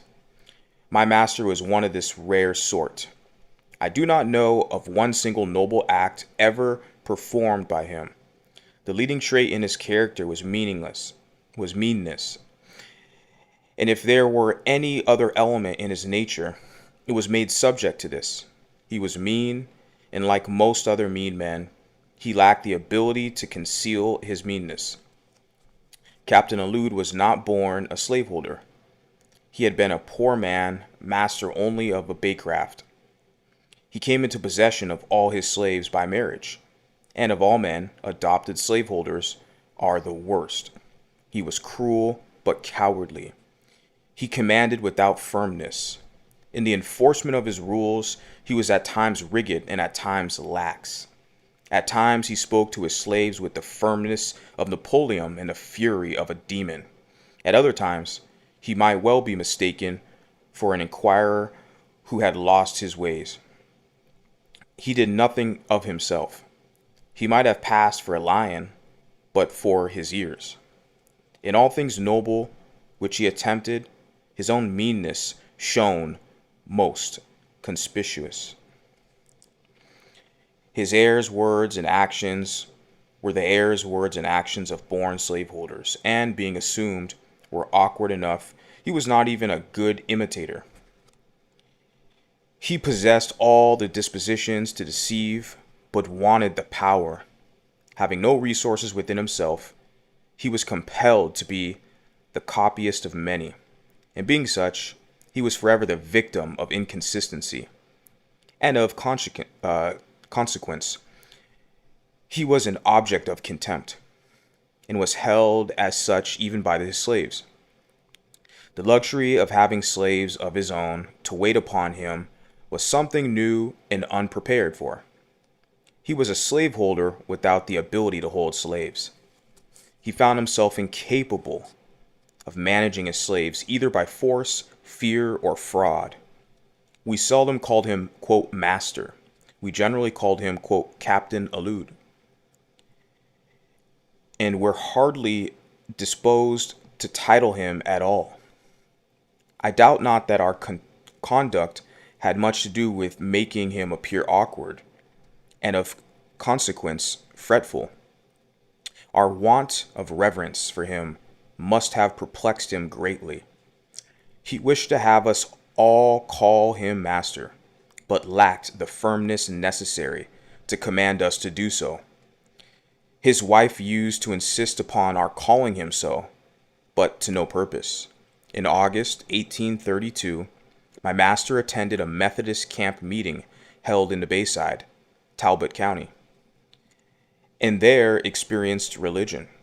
I indulged a faint hope that his conversion would lead him to emancipate his slaves, and that, if he did not do this, it would, at any rate, make him more kind and humane. I was disappointed in both these respects. It neither made him to be humane to his slaves, nor to emancipate them. If it had any effect on his character, it made him more cruel and hateful in all his ways. For I believe him to have been a much worse man after his conversion than before. Prior to his conversion, he relied upon his own depravity to shield and sustain him in his savage barbarity. But after his conversion, he found religious sanction and support for his slaveholding cruelty. He made the greatest pretensions to piety. His house was the house of prayer. He prayed morning, noon, and night. He very soon distinguished himself among his brethren, and was soon made a class leader and exhorter. His activity in revivals was great, and he proved himself an instrument in the hands of the church in converting many souls. His house was the preacher's home. They used to take great pleasure in coming there to put up.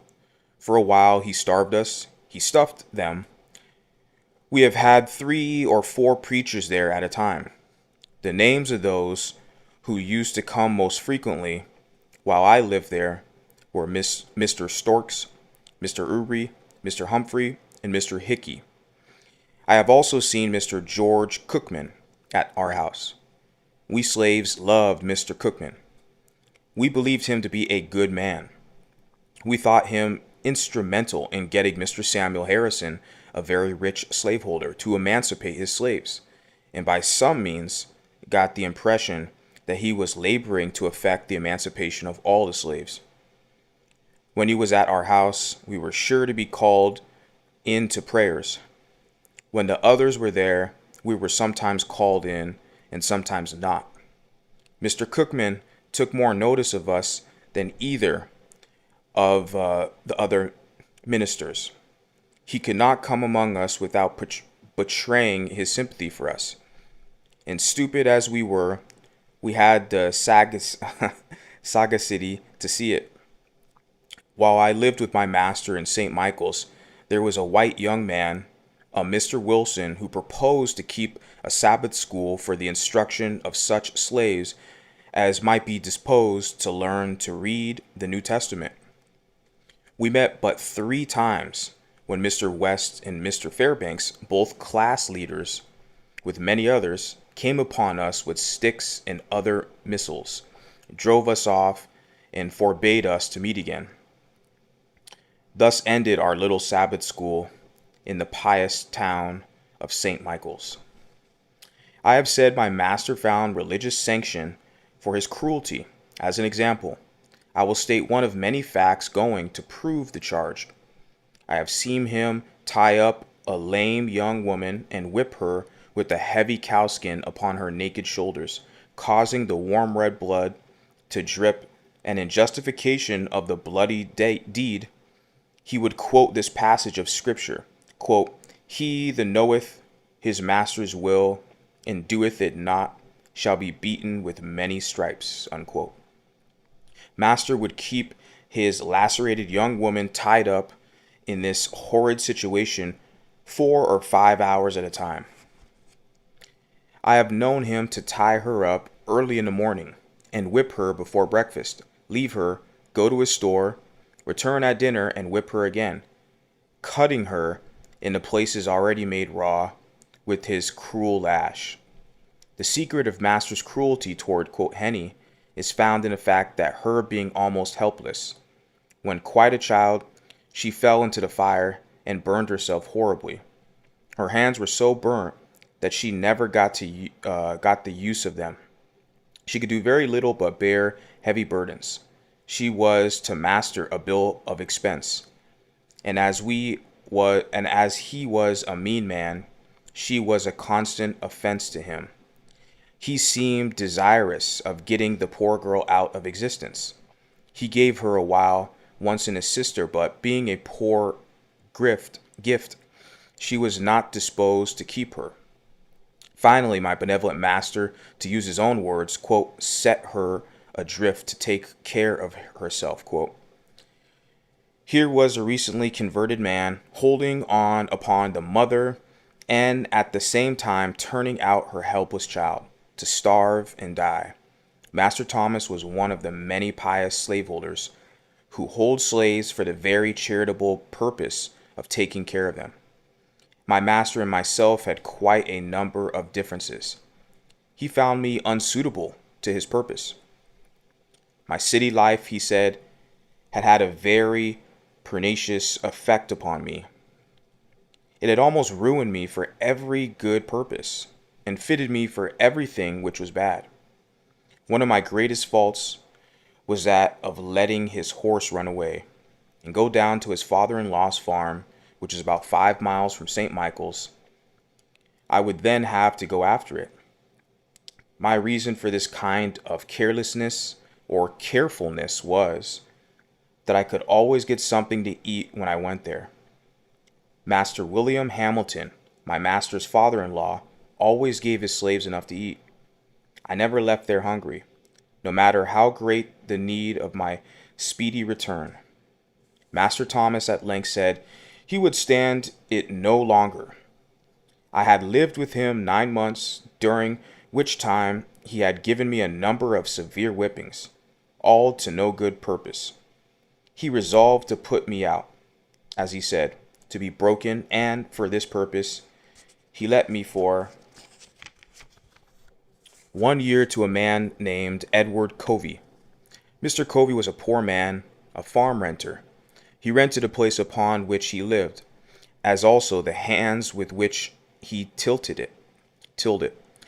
Mr. Covey had acquired a very high reputation for breaking young slaves, and his reputation was of immense value to him. It enabled him to get his farm tilled with much less expense to himself than he could have had it done without such a reputation. Some slaveholders thought it not much loss to allow Mr. Covey to have their slaves 1 year, for the sake of the training to which they were subjected, without any other compensation. He could hire young help with great ease. In consequence of this reputation, added to the natural good qualities of Mr. Covey, he was a professor of religion, a pious soul, a member and a class leader in the Methodist Church. All of this added weight to his reputation as a, quote, nigger breaker. I was aware of all the facts, having been made acquainted with them by a young man who had lived there.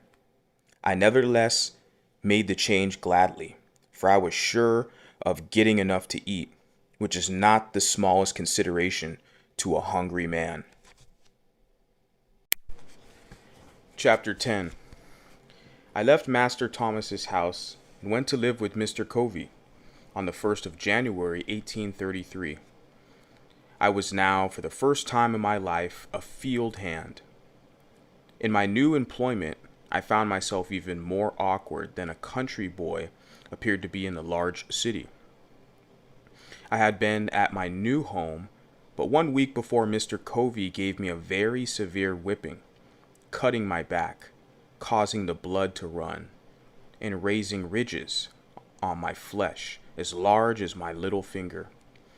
The details of this affair are as follows. Mr. Covey sent me very early in the morning of one of our coldest days in the month of January to the woods to get a load of wood. He gave me a team of unbroken oxen. He told me which was the in-hand ox and which the off-hand one. He then tied the end of the large rope around the horns of the in-hand ox and gave me the other end of it, and told me if the oxen started to run, that I must hold on upon the rope. I had never driven oxen before, and of course I was very awkward. I, however, succeeded in getting the edge of the woods with little difficulty, but I had got a very few rods into the woods, when the oxen took fright and started full tilt, carrying the cart against trees and over stumps in the most frightening manner. I expected every moment that my brains would be dashed out against the trees. After running thus for a considerable distance, they finally upset the cart, dashing it with great force against a tree, and threw themselves into the dense thicket.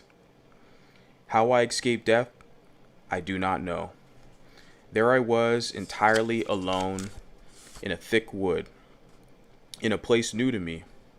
My cart was upset and shattered. My oxen were entangled among the young trees, and there was none to help me.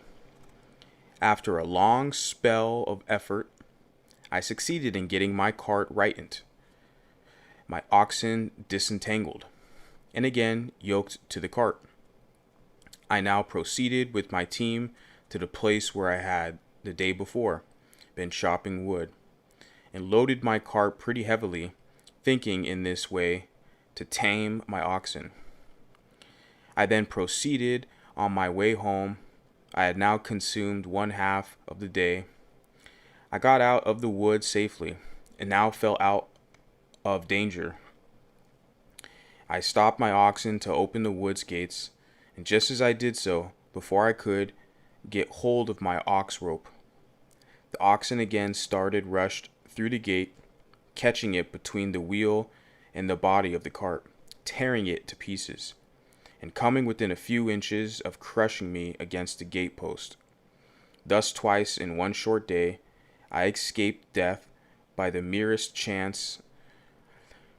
On my return, I told Mr. Covey what had happened and how it happened. He ordered me to return to the woods again immediately. I did so, and he followed on after me. Just as I got into the woods, he came up and told me to stop my cart and that he would teach me how to trifle away my time and break gates. He then went to a large gum tree and with his axe cut 3 large switches, and after trimming them up nearly with his pocket knife, he ordered me to take off my clothes. I made him no answer, but I stood with my clothes on.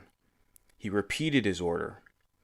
I still made him no answer, nor did I move to strip myself.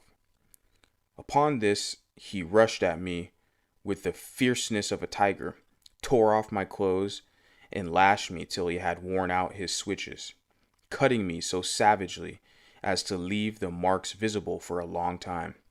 This whipping was the first of a number just like it, and for similar offenses. I lived with Mr. Covey 1 year. During the first 6 months of that year, scarce a week passed without his whipping me. I was seldom free from a sore back. My awkwardness was almost always his excuse for whipping me. We were worked fully to the point of endurance. Long before day we were up, our horses fed, and by the first approach of day, we were off to the field with our hoes and plugging teams. Mr. Covey gave us enough to eat, but scarce time to eat it. We were often less than 5 minutes taking our meals. We were often in the field from the first approach of day till its last lingering ray had left us, and at saving fodder time, midnight after caught us in the field binding blades. Covey would be out with us. The way he used to stand it was this. He would spend the most of his afternoons in bed. He would then come out fresh in the evening, ready to urge us on with his words, example, and frequently with the whip. Mr. Covey was one of the few slaveholders who could and did work with his hands. He was a hard-working man. He knew by himself just what a man or a boy could do. There was no deceiving him. His work went on in his absence almost as well as in his presence, and he had the faculty of making us feel that he was ever present with us. This he did by surprising us. He seldom approached the spot where we were at work openly. If he could do it secretly, he always aimed at taking us by surprise. Such was his cunning that we used to call him among ourselves, quote, the snake. When we were at work in the cornfield, he would sometimes crawl on his hands and knees to avoid detection. And all at once he would rise nearly in our midst and scream out, "Ha ha, come on, dash on, dash on." This being his mode of attack, it was never safe to stop a single minute. His comings were like a thief in the night. He appeared to us as being ever at hand. He was under every tree, behind every stump, and in every bush, and at every window on the plantation. He would sometimes mount his horse, as if bound to St. Michael's, a distance of 7 miles and a half. An hour afterwards, you would see him coiled up in the corner of the wood fence, watching every motion of the slaves. He would, for this purpose, leave his horses tied up in the woods. Again, he would sometimes walk up to us and give us orders as though he was upon the point of starting on a long journey, turn his back upon us, and make us though he was going to the house to get ready. And before he would get halfway thither, he would turn short and crawl into a fence corner or behind some tree, and there watch us till the going down of the sun. Mr. Covey's forte consisted of his power to deceive. His life was devoted to planning and perpetrating the grossest deceptions. Everything he possessed in the shape of learning or religion, he made conform to his disposition to deceive. He seemed to think himself equal to deceiving the Almighty. He would make a short prayer in the morning and a long prayer at night, and, strange as it may seem, few men would at times appear more devotional than he. The exercises of his family devotions were always commenced with singing, and, as he was very poor singer himself, the duty of raising the hymn generally came upon him. He would read his hymn and nod at me to commence. I would at times do so. At others, I would not. My non-compliance would almost always produce my confusion, to show himself independent of me. He would start and stagger through with his hymn in the most discordant manner. In this state of mind, he prayed with more than ordinary spirit. Poor man, such was his disposition, and success at deceiving. I do verily believe that he sometimes deceived himself into the solemn belief that he was a sincere worshipper of the Most High God, and this, too, at a time when he may be said to have been guilty of compelling his woman slave to commit the sin of adultery. The facts in the case are these. Mr. Covey was a poor man. He was just commencing in life. He was only able to buy one slave, and shocking as it the fact, he bought her, as he said, for a breeder. This woman was named Caroline. Mr. Covey bought her from Mr. Thomas Lowe, about 6 miles from St. Michael's. She was a large, able-bodied woman, about 20 years old. She had already given birth to one child, which proved her to be just what he wanted. After buying her, he hired a married man of Mr. Samuel Harrison to live with him 1 year, and him he used to fasten up with her every night. The result was that at the end of the year, the miserable woman gave birth to twins. At this result, Mr. Covey seemed to be highly pleased, both with the woman and the wretched woman. Such was his joy, and that of his wife, that nothing they could do for Caroline during the confinement was too good or too hard to be done. The children were regarded as being quite in addition to his wealth. If at any time, one time of my life more than another, I was made to drink the bitterest dregs of slavery, the time was during the first 6 months of my stay with Mr. Covey. We were worked in all weathers. It was never too hot or too cold. It could never rain below hail or snow. Too hard for us to work in the fields. Work, work, work was scarcely more the order of the day than of the night. The longest days were too short for him, and the shortest nights too long for him. I was somewhat unmanageable when I first went there, but a few months of this discipline tamed me. Mr. Covey succeeded in breaking me. I was broken in body, soul, and spirit. My natural elasticity was crushed. My intellect languished. The disposition to read departed. The cheerful spark that lingered around my eye died. The dark night of slavery closed in upon me, and behold, a man transformed into a brute. Sunday was my only leisure time. I spent this in sort of beast-like stupor, between sleep and wake under some large tree.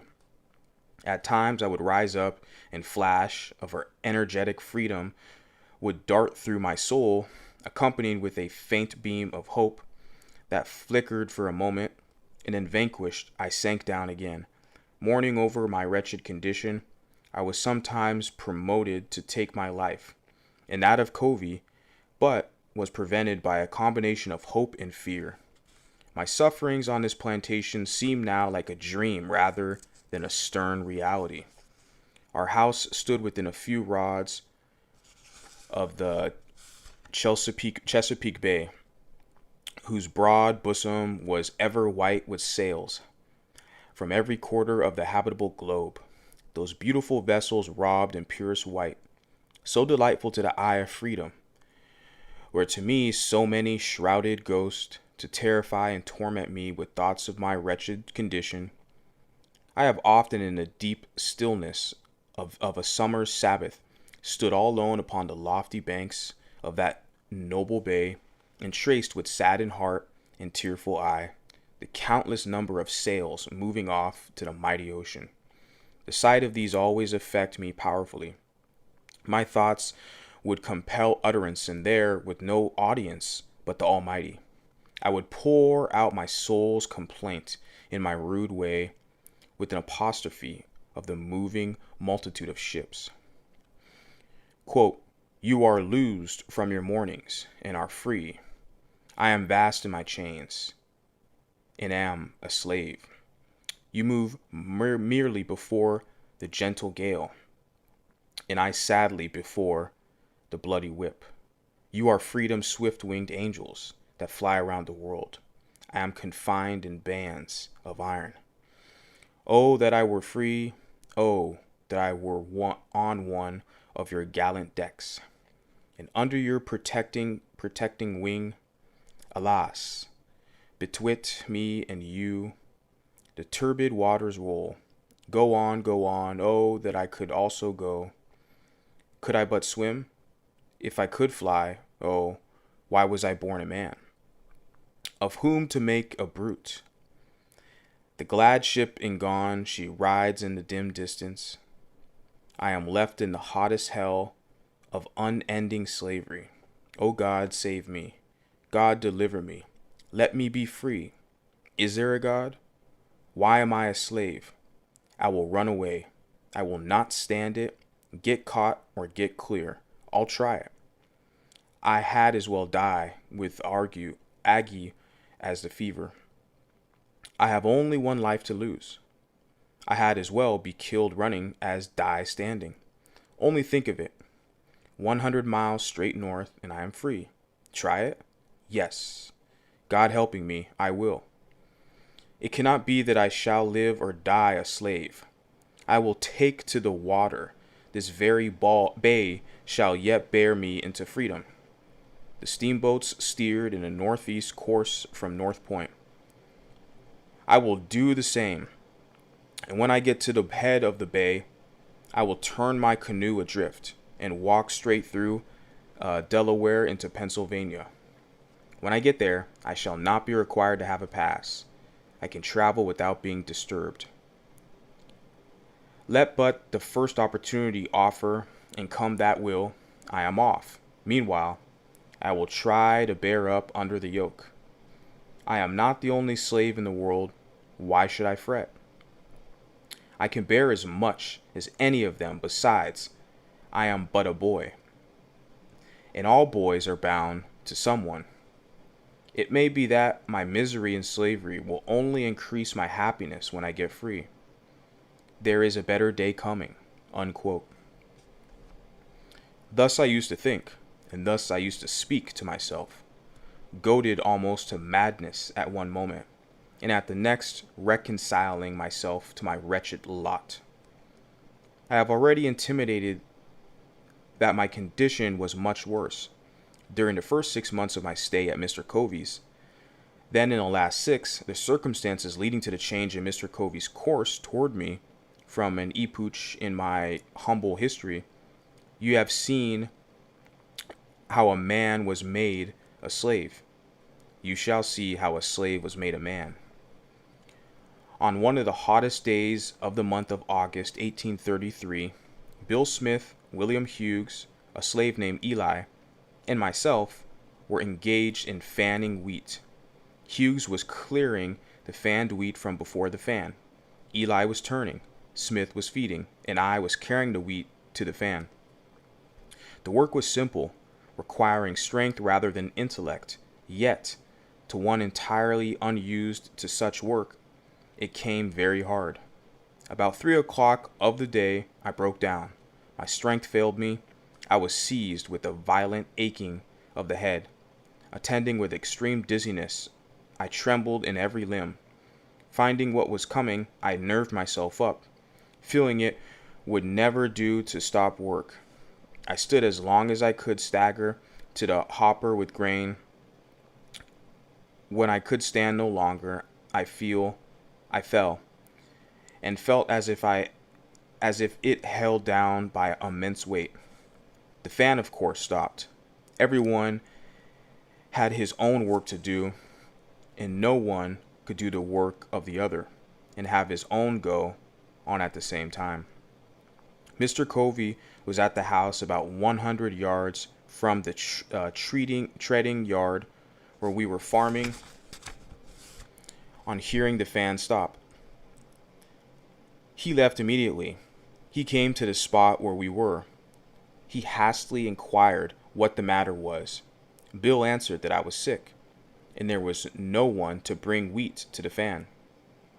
I had by this time crawled away under the side of the post and rail fence by which the yard was enclosed, hoping to find relief by getting out of the sun. He then asked where I was. He was told by one of the hands. He came to the spot, and after looking at me a while, asked me what was the matter. I told him as well as I could, for I scarce had strength to speak.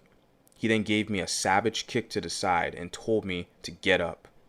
I tried to do so, but fell back in the attempt.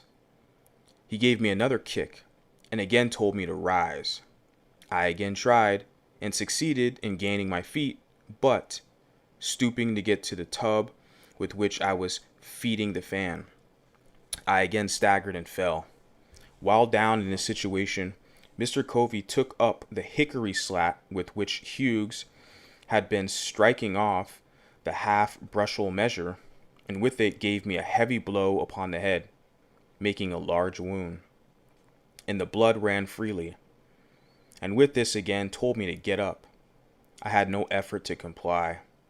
Having now made up my mind to let him do his worst, in a short time after receiving this blow, my head grew better. Mr. Covey had now left me to my fate. At this moment I resolved, for the first time, to go to my master, enter a complaint, and ask his protection. In order to do this, I must that afternoon walk 7 miles, and this, under the circumstances, was truly a severe undertaking. I was exceedingly feeble, made so much by the kicks and blows which I received as by the severe fit of sickness to which I had been subjected. I, however, watched my chance while Covey was looking in an opposite direction and started for St. Michael's. I succeeded to getting a considerable distance on my way to the woods when Covey discovered me and called after me to come back, threatening what he would do if I did not come. I disregarded both his calls and his threats, and made my way to the woods as fast as my feeble state would allow.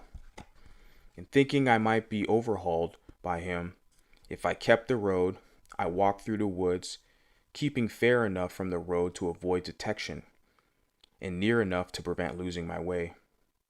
I had not gone far before my little strength again failed me. I could go no farther. I fell down and lay for a considerable time. The blood was yet oozing from the wound of my head. For a time I thought I should bleed to death, and think now that I should have done so, but that the blood so matted my hair as to stop the wound. After lying there about 3/4 of an hour, I nerved myself up again and started on my way through bogs and beers, barefooted and bareheaded, tearing my feet sometimes at nearly every step, and after a journey of about 7 miles, occupying some 5 hours to perform it, I arrived at Master's store. I then presented an appearance enough to affect any but a heart of iron.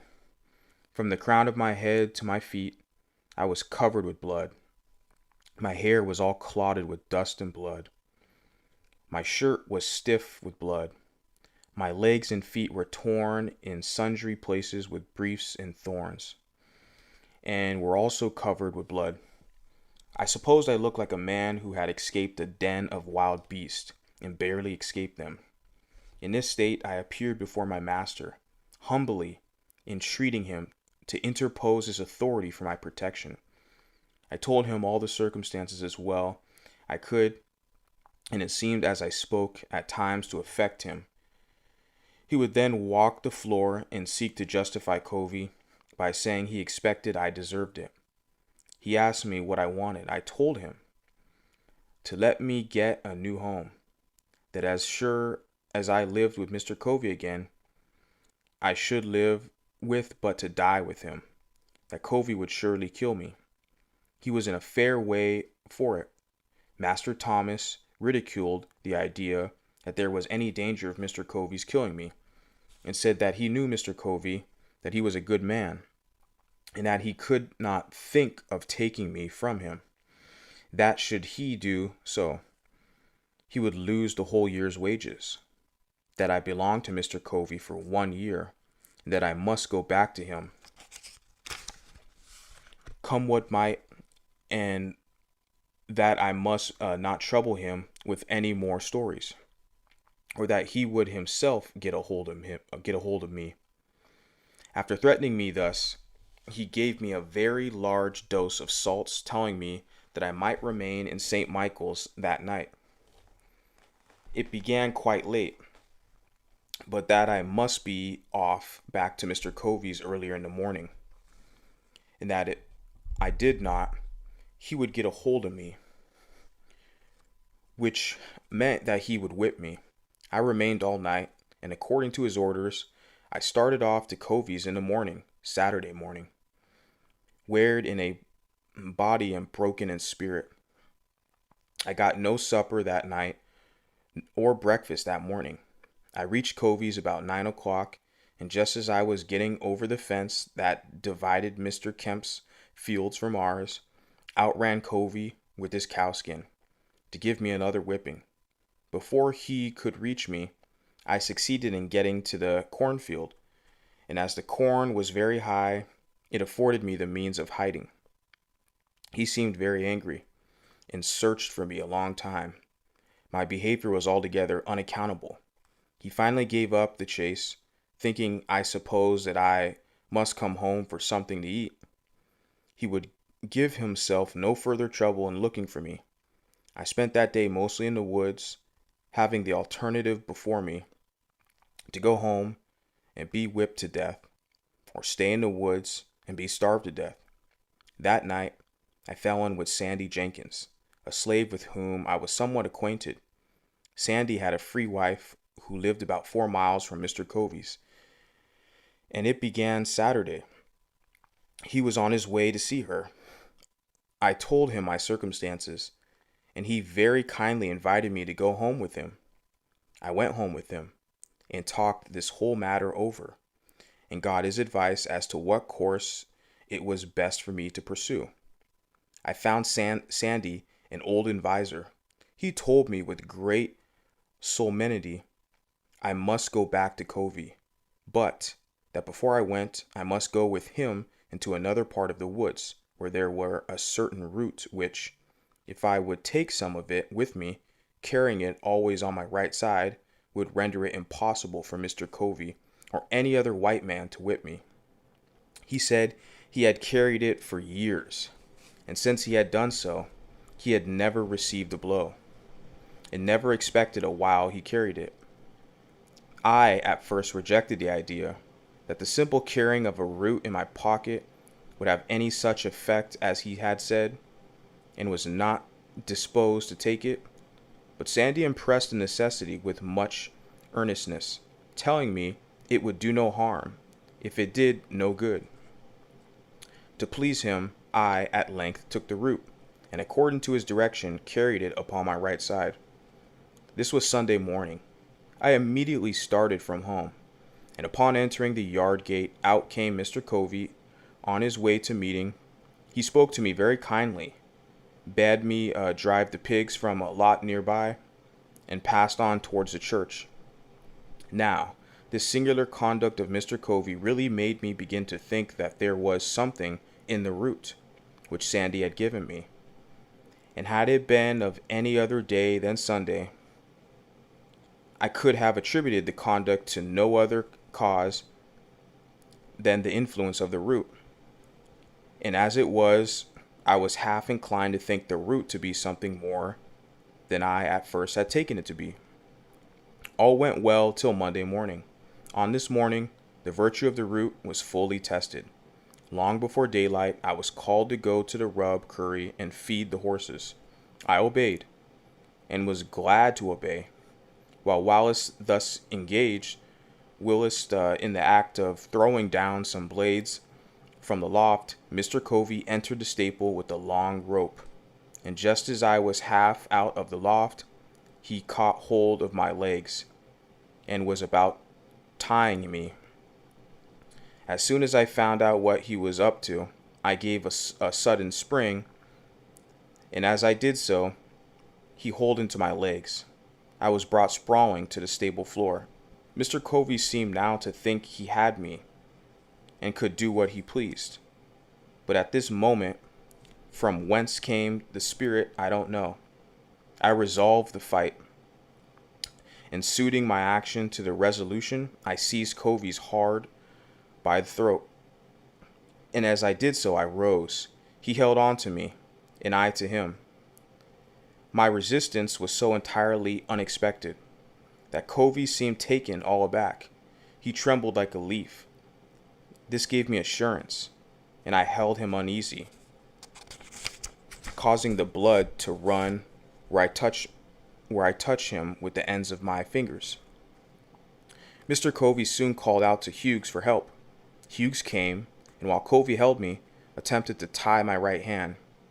While he was in the act of doing so, I watched my chance, and gave him a heavy kick close under the ribs. This kick fairly sickened Hughes, so that he left me in the hands of Mr. Covey. This kick had the effect of not only weakening Hughes, but Covey also.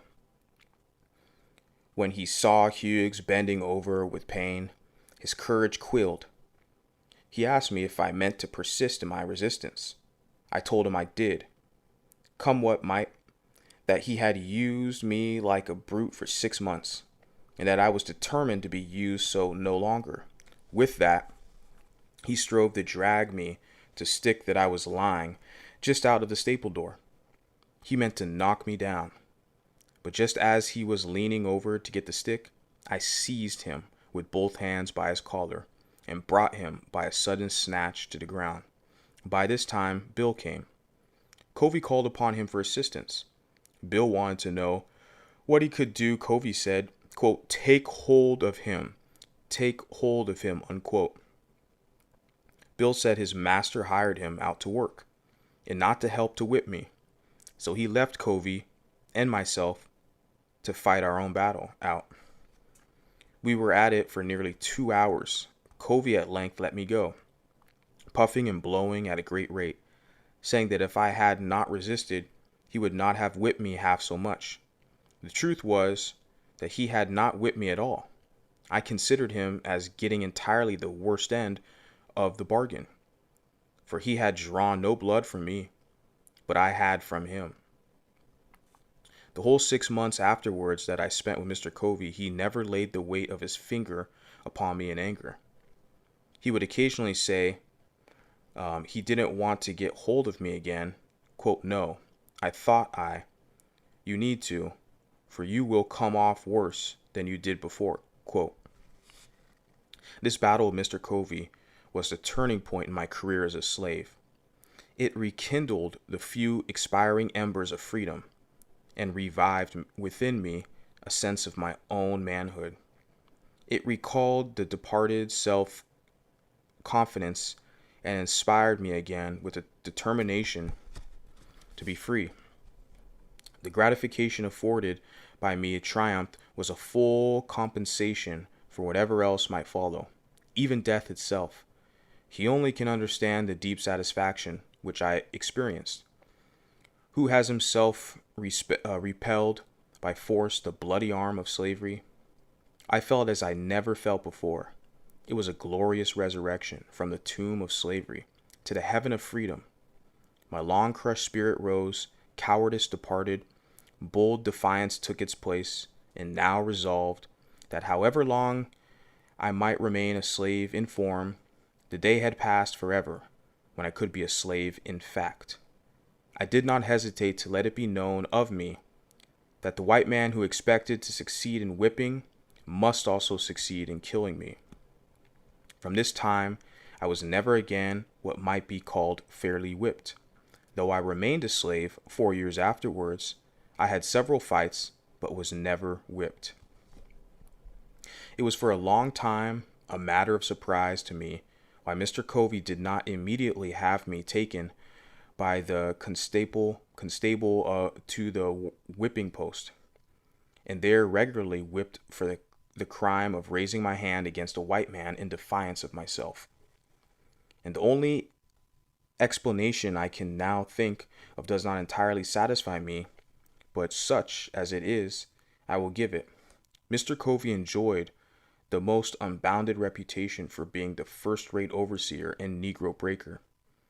It was of considerable importance to him that reputation was at stake, and had he sent me, a boy about 16 years old, to the public whipping post, his reputation would have been lost. So, to save his reputation, he suffered me to go unpunished. My term of actual service to Mr. Edward Covey ended on Christmas Day, 1833. The days between Christmas and New Year's Day are allowed as holidays, and accordingly, we were not required to perform any labor, more than to feed or take care of the stock. This time we regarded as our own, by the grace of our masters, and we were therefore used or abused it nearly as we pleased. Those of us who had families at distance were generally allowed to spend the whole 6 days in their society. This time, however, was spent in various ways. The staid, sober, thinking, and industrious ones of our number would employ themselves in making corn brooms, mats, horse collars, and baskets, and another class of us would spend the time in hunting opossums, hares, and coons. But by far the larger part engaged in such sports and merriments as playing ball, wrestling, running, foot races, fiddling, dancing, and drinking whiskey. And this latter mode of spending the time was by far the most agreeable to the feelings of our masters. A slave who would work during the holidays was considered by our masters as scarcely deserving them. He was regarded as one who rejected the favor of his masters. It was deemed a disgrace not to get drunk at Christmas, and he was regarded as lazy indeed, who had not provided himself with the necessary means during the year to get whiskey enough that will last him through Christmas. From what I know of the effect of these holidays upon the slave, I believe them to be among the most effective means in the hands of the slaveholder in keeping down the spirit of insurrection. Were the slaveholders at once to abandon this practice, I have not the slightest doubt it would lead to an immediate insurrection among the slaves. These holidays serve as conductors, or safety values, to carry off the rebellious spirit of enslaved humanity. But for these, the slave be forced up to the wildest desperation, and woe betide the slaveholder the day he ventures to remove to hinder the operation of those conductors. I warn him that, in such an event, a spirit will go forth in their midst more to be dreaded than the most appalling earthquake. The holidays are part and parcel of the gross fraud, wrong, and inhumanity of slavery.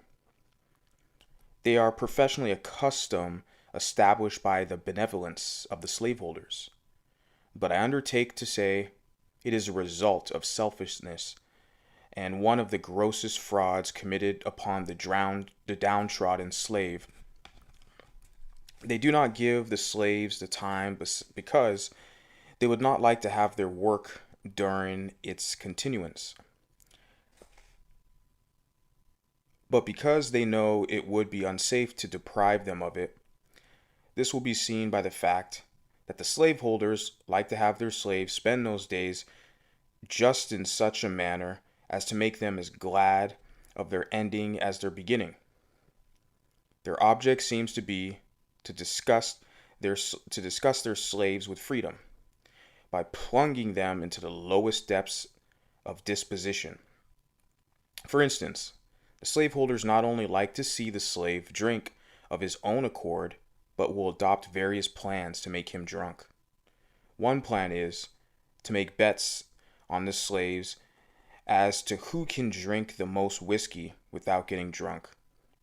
And in this way, they succeed in getting whole multitudes to drink to excess. Thus, when the slave asks for virtuous freedom, the cunning slaveholder, knowing his ignorance, cheats him with a dose of vicious disposition, artfully labeled with the name of liberty. The most of us used to drink it down, and the result was just what might be supposed. Many of us were led to think that there was little to choose between liberty and slavery. We felt, and very properly too, that we had almost as well be slaves to man as to run. So then the holidays ended. We staggered up from the filth of our wallowing, took a long breath, and marched to the field, feeling upon the whole rather glad to go. From what our master and deceived us into belief was freedom, back to the arms of slavery. I have said that this mode of treatment is a part of the whole system of fraud and inhumanity of slavery. It is so, the mode here adopted to disgust the slave with freedom by allowing him to see only the abuse of it. It's carried out in other things.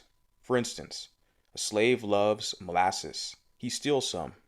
His master, in many cases, goes off to town and buys a large quantity. He returns, takes his whip, and commands the slave to eat the molasses until the poor fellow is made sick at the very mention of it. The same mode is sometimes adopted to make the slaves refrain from asking for more food than their regular allowance. A slave runs through his allowance and applies for more. His master is enraged at him, but not willing to send him off without food, gives him more than is necessary, and compels him to eat it within a given time. Then if he complains that he cannot eat it, he is said to be satisfied neither full nor fasting, and is whipped for being hard to please. I have an abundance of such illustrations of the same principle, drawn from my own observation. But think the cases I have cited sufficient? The practice is a very common case. On the 1st January 1834, I left Mr. Covey and went to live with Mr. William Freeland, who lived about 3 miles from St. Michael's. I soon found Mr. Freeland a very different man from Mr. Covey. Though not rich, he was what would be called an educated Southern gentleman. Mr. Covey, as I have shown, was a well-trained Negro breaker and slave driver. The former, slaveholder though he was, seemed to possess some regard for honor, some reverence for justice, and some respect for humanity. The latter seemed totally insensible to all such sentiments. Mr. Freeland had many of the faults peculiar to the slaveholders, such as being very passionate and fretful, but I must do him the justice to say that he was exceedingly free from those degrading vices to which Mr. Covey was consistently addicted. The one was open and frank, and we always knew where to find him. The other was the most artful deceiver, and could be understood only by such as were skillful enough to detect his cunningly devised frauds. Another advantage I gained in my new master was, he made no pretensions to or profession of religion, and this, in my opinion, was truly a great advantage. I assert most unhesitatingly that the religion of the South is a mere covering for the most horrid crimes, a justifier of the most appalling barbarity, a sanctifier of the most hateful frauds, and a dark shelter under which the darkest, foulest, grossest, and most infernal deeds of slaveholders find the strongest protection. Were I to be again reduced to the chains of slavery, next to that of enslavement, I should regard being the slave of a religious master the greatest calamity that could befall me. For of all slaveholders with whom I have ever met, religious slaveholders are the worst. I have ever found them the meanest and basest, the most cruel and cowardly of all others.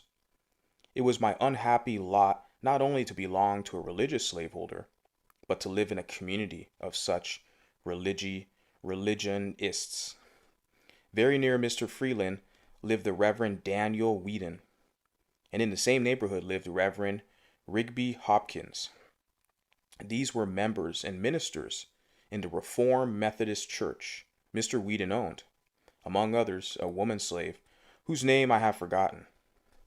This woman's back for weeks was kept literally raw, made so by the lash of this merciless religious wretch. He used to hire hands. His maxim was, behave well or behave ill. It is a duty of a master occasionally to whip a slave, to remind him of his master's authority. Such was his theory and such his practice. Mr. Hopkins was even worse than Mr. Whedon. His chief boast was his ability to manage slaves. The peculiar feature of his government was that of whipping slaves in advance of deserving it. He always managed to have one or more of his slaves to whip every Monday morning. He did this to alarm their fears and strike terror into those who escaped. His plan was to whip for the smallest offenses, to prevent the commission of large ones. Mr. Hopkins could always find some excuse for whipping a slave. It would astonish one unaccustomed to the slaveholding life to see with what wonderful ease a slaveholder can find things of which to make occasion to whip a slave. A mere look, word, or motion, a mistake, accident, or want of power are all matters for which a slave may be whipped at any time. Does a slave look dissatisfied? It is said, he has a devil in him, and it must be whipped out. Does he speak loudly when spoken to by his master? Then he is getting high-minded and should be taken down a buttonhole lower. Does he forget to pull off his hat at the approach of a white person? Then he is wanting in reverence and should be whipped for it. Does he ever venture to vindicate his conduct when censured for it? Then he is guilty of impudence. One of the greatest crimes of which a slave can be guilty. Does he ever venture to suggest a different mode of doing things from that pointed out by his master? He is indeed presumptuous and getting above himself, and nothing less than a flogging will do for him. Does he, while flogging, breaking a plow, does he, while plogging, breaking a plow, or while hoeing, break a hoe? It is owing to be his carelessness, and for it a slave must always be whipped. Mr. Hopkins could always find something of this sort to justify the use of the lash, and he seldom failed to embrace such opportunities. There was not a man in the whole county, with whom the slaves who had the getting their own home would not prefer to live, rather than with this Reverend Mr. Hopkins. And yet there was not a man anywhere round who made higher professions of religion or was more active in revivals, more attentive to the class, love fest, prayer, and preaching meetings, or more devotional and his family that prayed early, later, louder, and longer than the same reverend slave driver, Rigby Hopkins. But in return to Mr. Freeland and to my experience while in his employment, he, like Mr. Covey, gave us enough to eat. But unlike Mr. Covey, he also gave us sufficient time to take our meals. He worked us hard, but always between sunrise and sunset. He required a good deal of work to be done, but gave us good tools with which to work. His farm was large, but he employed hands enough to work it, and with ease, compared with many of his neighbors, my treatment while in his employment was heavenly compared with what I experienced at the hands of Mr. Edward Covey. Mr. Freeland was himself the owner of but 2 slaves. Their names were Henry Harris and John Harris. The rest of his hands he hired. These consisted of myself, Sandy Jenkins, and Handy Caldwell. Henry and John were quite intelligent. In a very little while after I went there, I succeeded in creating in them a strong desire to learn how to read. This desire soon sprang up in the others also. They very soon mustered up some old spelling books, and nothing would do but that I must keep a Sabbath school. I agreed to do so, and accordingly devoted my Sundays to teaching these my loved fellow slaves how to read. Neither of them knew his letters when I went there. Some of the slaves of the neighboring farms found what was going on, and also availed themselves of this little opportunity to learn to read. It was understood among all who came that there must be a little display about it as possible. It was necessary to keep our religious matters at St. Michael's unacquainted with the fact that instead of spending the Sabbath in wrestling, boxing, and drinking whiskey, we were trying to learn how to read the will of God. For they had much rather see us engage in those degrading sports than to see us behaving like intellectual, moral, and accountable beings. My blood boils as I think of the bloody manner in which Messrs. Wright Fairbanks and Garrison West, both class leaders in connection with many others, rushed in upon us with sticks and stones, and broke up our virtuous little Sabbath school at St. Michael's, all calling themselves Christians, humble followers of the Lord Jesus Christ. But I am again digressing.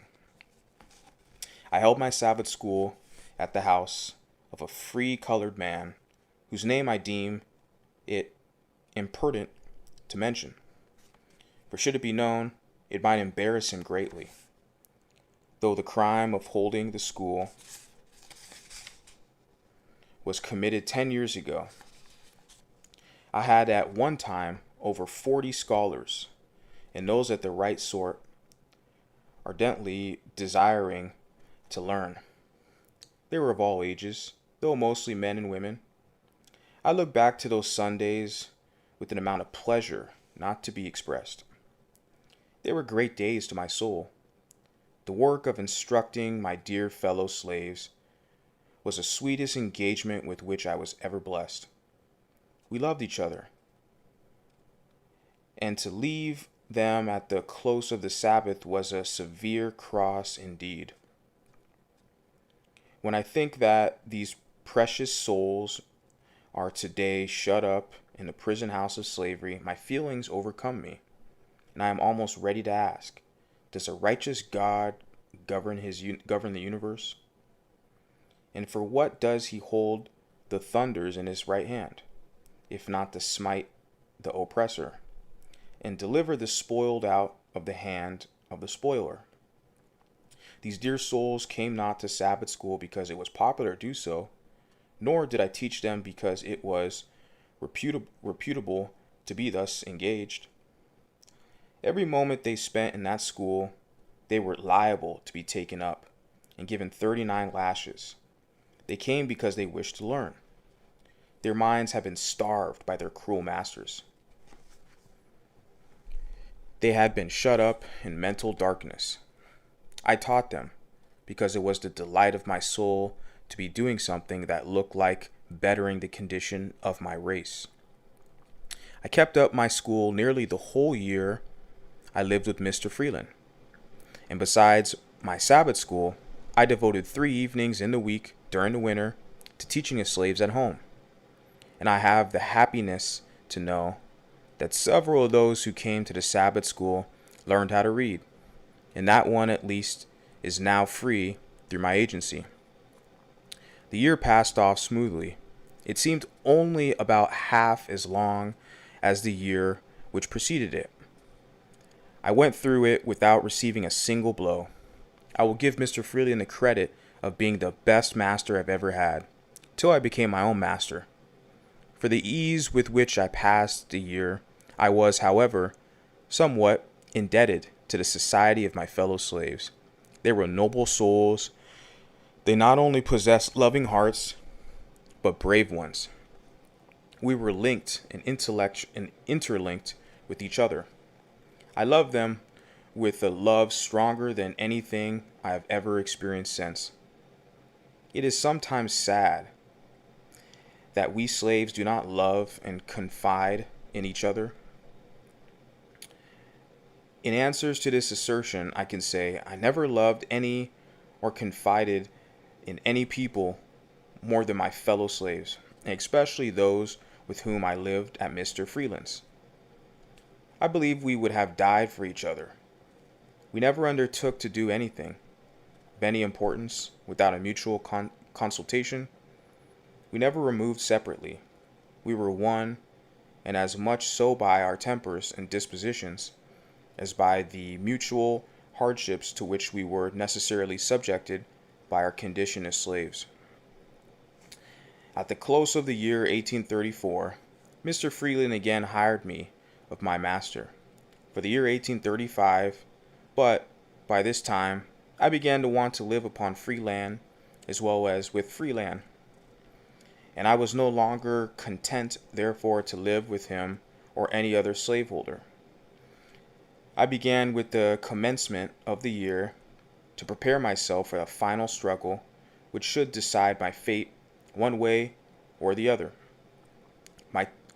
My tendency was upward. I was fast approaching manhood, and year after year had passed, and I was still a slave. These thoughts roused me.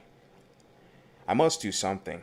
I therefore resolved that 1835 should not pass without witnessing an attempt on my part to secure my liberty. But I was not willing to cherish this determination alone. My fellow slaves were dear to me. I was anxious to have them participate with me in this, my life-giving determination. I, therefore, though with great prudence, commenced early to ascertain their view and feelings in regard to their condition, and to imbue their minds with thoughts of freedom. I bent myself to devising ways and means of our escape, and meanwhile strove on all fitting occasions to impress them with the gross fraud and inhumanity of slavery. I went first to Mr. Henry, next to John, then to the others. I found in them all warm hearts and noble spirits. They were ready to hear and ready to act when a feasible plan should be proposed. This was what I wanted. I talked to them of our want of manhood. If we submitted to our enslavement without at least one noble effort to be free, we met often and consulted frequently, and told our hopes and fears, recounted the difficulties, real and imagined, which we should be called on to meet. At times, we were almost disposed to give up, and try to content ourselves with our wretched lot. At others, we were firm and unbending in our determination to go. Whenever we suggested any plan, they were shrinking. The odds were fearful, Our path was beset with the greatest obstacles, and if we succeeded in gaining the end of it, our right to be free was yet questionable. We were yet liable to be returned to bondage. We could see no spot, this side of the ocean, where we could be free. We knew nothing about Canada. Our knowledge of the North did not extend farther than New York, and to go there and be forever harassed with the frightful liability of being returned to slavery, with the certainty of being treated tenfold worse than before, and thought was truly a horrible one, and one which it was not easy to overcome. The case sometimes stood thus. At every gate through which we were to pass, we saw a watchman. At every ferry, a guard. In every bridge, a sentinel. And in every wood, a patrol. We were hemmed in upon every side. Here were the difficulties, real or imagined.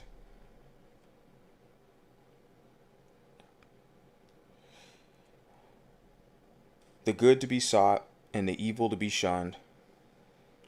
On the one hand, there stood slavery, a stern reality glaring frightfully upon us. It roads already crimsoned with the blood of millions, and even now feasting itself greedily upon our own flesh. On the other hand, away back in the dim distance, under the flickering light of the North Star, behind some craggy hill or snow-covered mountain, stood a doubtful freedom, half frozen, beckoning us to come and share its hospitality. This in itself was sometimes enough to stagger us, but when we permitted ourselves to survey the road, we were frequently appalled. Upon either side we saw grim death, assuming the most horrid shapes. Now it was starvation, causing us to eat our own flesh. Now we were contending with the waves, and were drowned. Now we were overtaken, and torn to pieces by the fangs of the terrible bloodhound. We were stung by scorpions, chased by wild beasts, bitten by snakes, and finally, after having nearly reached the desired spot, after swimming rivers, encountering wild beasts, sleeping in the woods, suffering hunger and nakedness, we were overtaken to our pursuers, and in our resistance we were shot dead upon the spot. I say this picture sometimes appalled us and made us. Quote, rather bear those ills we had than fly the others that we knew not of, unquote. In coming to a fixed determination to run away, we did more than Patrick Henry when he resolved upon liberty or death. With us, it was a doubtful liberty at most, and almost certain death if we failed. For my part, I should prefer death to hopeless bondage. Sandy, one of our number, gave up the notion, but still encouraged us. Our company then consisted of Henry Harris, John Harris, Henry Bailey, Charles Roberts, and myself. Henry Bailey was my uncle and belonged to my master. Charles married my aunt. He belonged to my master's father-in-law, Mr. William Hamilton. The plan we finally concluded upon was to get a large canoe belonging to Mr. Hamilton, and upon the Saturday night previous to Easter holidays, paddle directly up the Chesapeake Bay. On our arrival at the head of the bay, a distance of 70 or 80 miles from where we lived, it was our purpose to turn our canoe adrift and follow the guidance of the North Star till we got beyond the limits of Maryland. Our reason for taking the water route was that we were less liable to be suspected as runaways.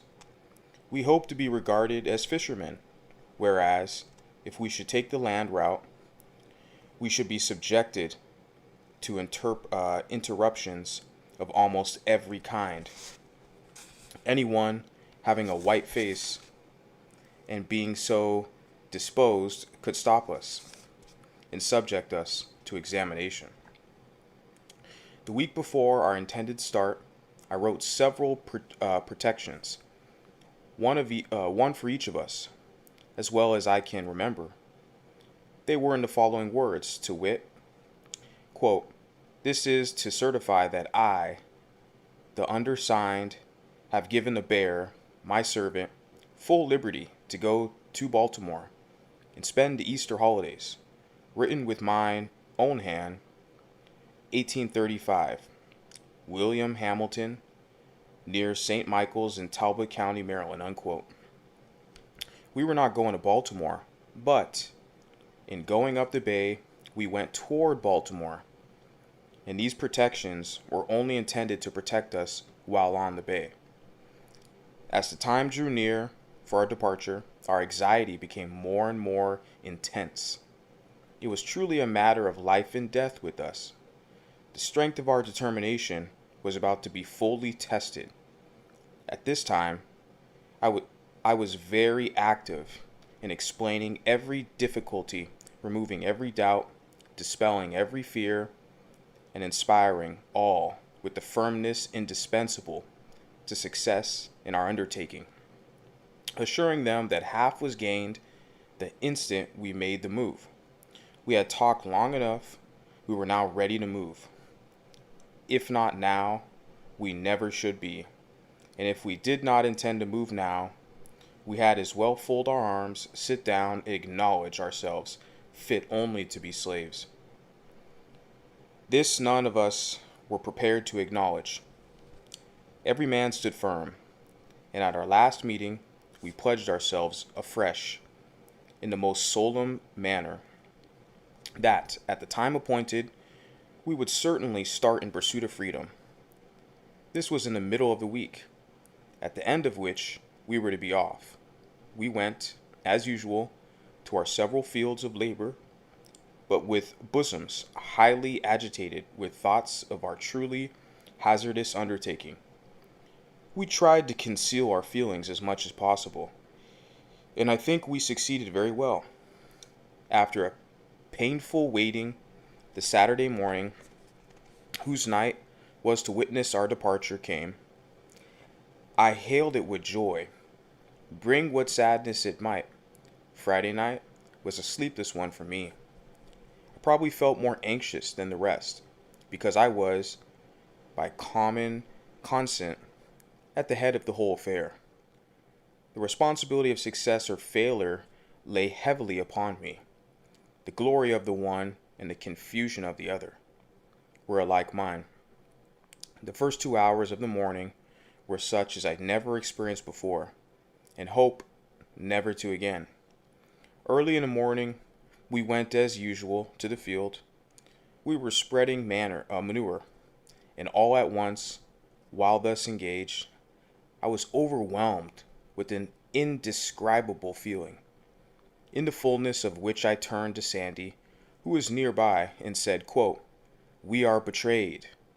Quote, "Well," said he, quote, "that thought has this moment struck me." Quote. We said no more. I was never more certain of anything. The horn was blown as usual, and we went up from the field to the house for breakfast. I went for the form, more than for want or anything to eat that morning. Just as I got to the house, and looking out at the lane gate, I saw 4 white men, with 2 colored men. The white men were on horseback, and the colored ones were walking behind, as if tied. I watched them a few moments till they got up to our lane gate. Here they halted, and tied the colored men to the gatepost. I was not yet certain as to what the matter was. In a few moments, in rode Mr. Hamilton, with a speed betokening great excitement. He came to the door and inquired if Mr. William was in. He was told he was at the barn. Mr. Hamilton, without dismounting, rode up to the barn with extraordinary speed. In a few moments, he and Mr. Freeland returned to the house. By this time, the three constables rode up, and in the great haste dismounted, tied their horses, and met Mr. William and Mr. Hamilton returning from the barn. And after talking a while, they all walked up to the kitchen door. There was no one in the kitchen but myself and John. Henry and Sandy were up at the barn. Mr. Freeland put his head in the door and called me by name, saying there were some gentlemen at the door who wished to see me. I stepped to the door and inquired what they wanted. They at once seized me and without giving me any satisfaction tied me, lashing my hands closely together. I insisted upon knowing what the matter was. They at length said that they had learned I had been in a scrap, and that I was to be examined before my master, and if their information proved false, I should not be hurt. In a few moments, they succeeded in tying John. They then turned to Henry, who had by this time returned, and commanded him to cross his hands. Quote, "I won't," said Henry, in a firm tone, indicating his readiness to meet the consequences of his refusal. Quote, "Won't you?" said Tom Graham, the constable. Quote, "No, I won't," said Henry, in a still stronger tone. With this, two of the constables pulled out their shining pistols and swore, by their Creator, that they would make him cross his hands or kill him. Each cocked his pistol, and with fingers on the trigger, walked up to Henry, saying, at the same time, if he did not cross his hands, they would blow his damned heart out. Quote, "Shoot me, said Henry. Quote, "You can't kill me but once. Shoot, and be damned. I won't be tied," end quote. This he said in a tone of loud defiance, and at the same time, with a motion as quick as lightning, he with one single stroke dashed the pistols from the hand of each constable. As he did this, all hands fell upon him, and after beating him some time, they finally overpowered him and got him tied. During the scuffle, I managed, I know not how, to get my pass out, and without being discovered, put it into the fire. We were all now tied, and just as we were to leave for Easton jail, Betsy Freeland, mother of William Freeland, came to the door with her hands full of biscuits, and divided them between Henry and John. She then delivered herself a speech to the following effect, addressing herself to me. She said, quote, "You devil, you yellow devil, it was you that put into the heads of Henry and John to run away. But for you, you long-legged mulatto devil, Henry nor John would never have thought of such a thing," unquote. I made no reply, and was immediately hurried off towards St. Michael's. Just a moment previous to the scuffle with Henry, Mr. Hamilton suggested the propriety of marking the search for the protections which he had understood Frederick had written for himself and the rest. But just at the moment, he was about carrying his proposal into effect. His aid was needed in helping to tie Henry, and the excitement attending the scuffle caused them either to forget or to deem it unsafe, under the circumstances, to search. So we were not yet convicted of the intention to run away. When we got about halfway to St. Michael's, while the constables having us in charge were looking ahead, Henry inquired of me what he should do with this pass. I told him to eat it with his biscuit and own nothing, and we passed the word around. Quote, "Own nothing and own nothing," quote, said we all. Our confidence in each other was unshaken. We were resolved and succeeded or failed together. After the calamity had befallen us as much as before, we were now prepared for anything We were in to be dragged that morning 15 miles behind horses and then to be placed in the Easton jail. When we reached St. Michael's, we underwent a sort of examination. We all denied that we intended to run away. We did this more to bring out the evidence against us than form any hope of getting clear or being sold, for, as I've said, we were ready for that. The fact was, we cared but little where we went, so we went together. Our greatest concern was about separation. We dreaded that more than anything this side of death. We found the evidence against us to be the testimony of one person. Our master would not tell who it was, but we came to a unanimous decision among ourselves as who their informant was. We were sent off to the jail at Easton. When we got there, we were delivered up to the sheriff, Mr. Joseph Graham, and by him placed in jail. Henry, John, and myself were placed in one room together, Charles and Henry Bailey in another. Their object in separating us was to hinder concert.